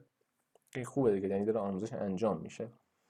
و اپسیلون هم که داره کاهش پیدا میکنه. و من اینو متوقف کنم، اینو من یه لحظه میزنم روی ترو. خب حالا بریم، این ویندوه هستش که الان توی آموزشه، فرآیند آموزشه و این ویندوه مال پای گیمه که الان شما دارید میبینید، این رندرینگشه. و من رندرینگ رو الان اف پی اس رو گوشم رو 6 که این حالته، میتونم اینو بیشترش کنم و میبینید چقدر سرعت کم شد. و این داره همش اکسپلوریشن انجام میده، الان اپسیلونش 98 و خب خیلی یعنی استراتژی که الان داریم که فقط اکسپلوریشن عملا داره انجام میده، یعنی اکثریتش اکسپلویتیشنی وجود نداره الان و همش داره فقط رندوم میچرخه داخل این انوایرمنت. و این رندوم چرخیدن باعث میشه که ایجنت هم اتفاقا آموزش ببینن، این اکسپلوریشن انجام نشه اصلا یاد نمیگیره چیزی. حالا من اینو میتونم الان اینجا متوقف کنم، اینو مثلا بزنم روی 120 مثلا، دوباره یه اجرا بگیرم، الان ببینید چقدر سریع شد. حالا این بستگی به خودتون داره، من پیشنهادم اینه که حالا من اینو میتونم مثلا صفرم بذارم، صفر بزنم یا حد اکثر حالت سرعت دیگه که دیگه حد اکثر هم با توجه به منابع پردازش کامپیوترتون میتونه حالا متفاوت بشه سرعتش. ولی من پیشنهاد نمیکنم موقع ترین اصلا رندرینگ نذارید، واقعا نیازی نیستش و وقت رو میگیره. برای اولش مثلا خوبه که میخواد ببینید چه اتفاقاتی میفته، ولی زمان تست این کار رو انجام بدید. من این رو اگرم حالا من اینو 6ش میکنم، اینم اگر من 8 بکنم محیطم تغییر پیدا میکنه، میشه 8 در 8، محیطم بزرگتر شد و دیگه جای چاله ها عوض شده. البته ما میتونیم یه سری آرگومنت هم بهش بدیم که در واقع مثلا رندوم این چاله ها رو جنریت بکنه ولی من این رندومنس رو ازش گرفتم. به نظرم رندومنس نداشته باشیم که کارمون راحت تر جلو بره برای فرآیندان آموزشی. و اینم تو محیط 8 حالا میگم 8 منظورم 8 در 8. بریم حالا سراغ این که ببینیم فرآیند آموزش چجور انجام شده، مثلا تا اپیزودهای اولیه چجوری یاد میگیره و اینکه اپیزودهای نهایی چجوری یاد میگیره.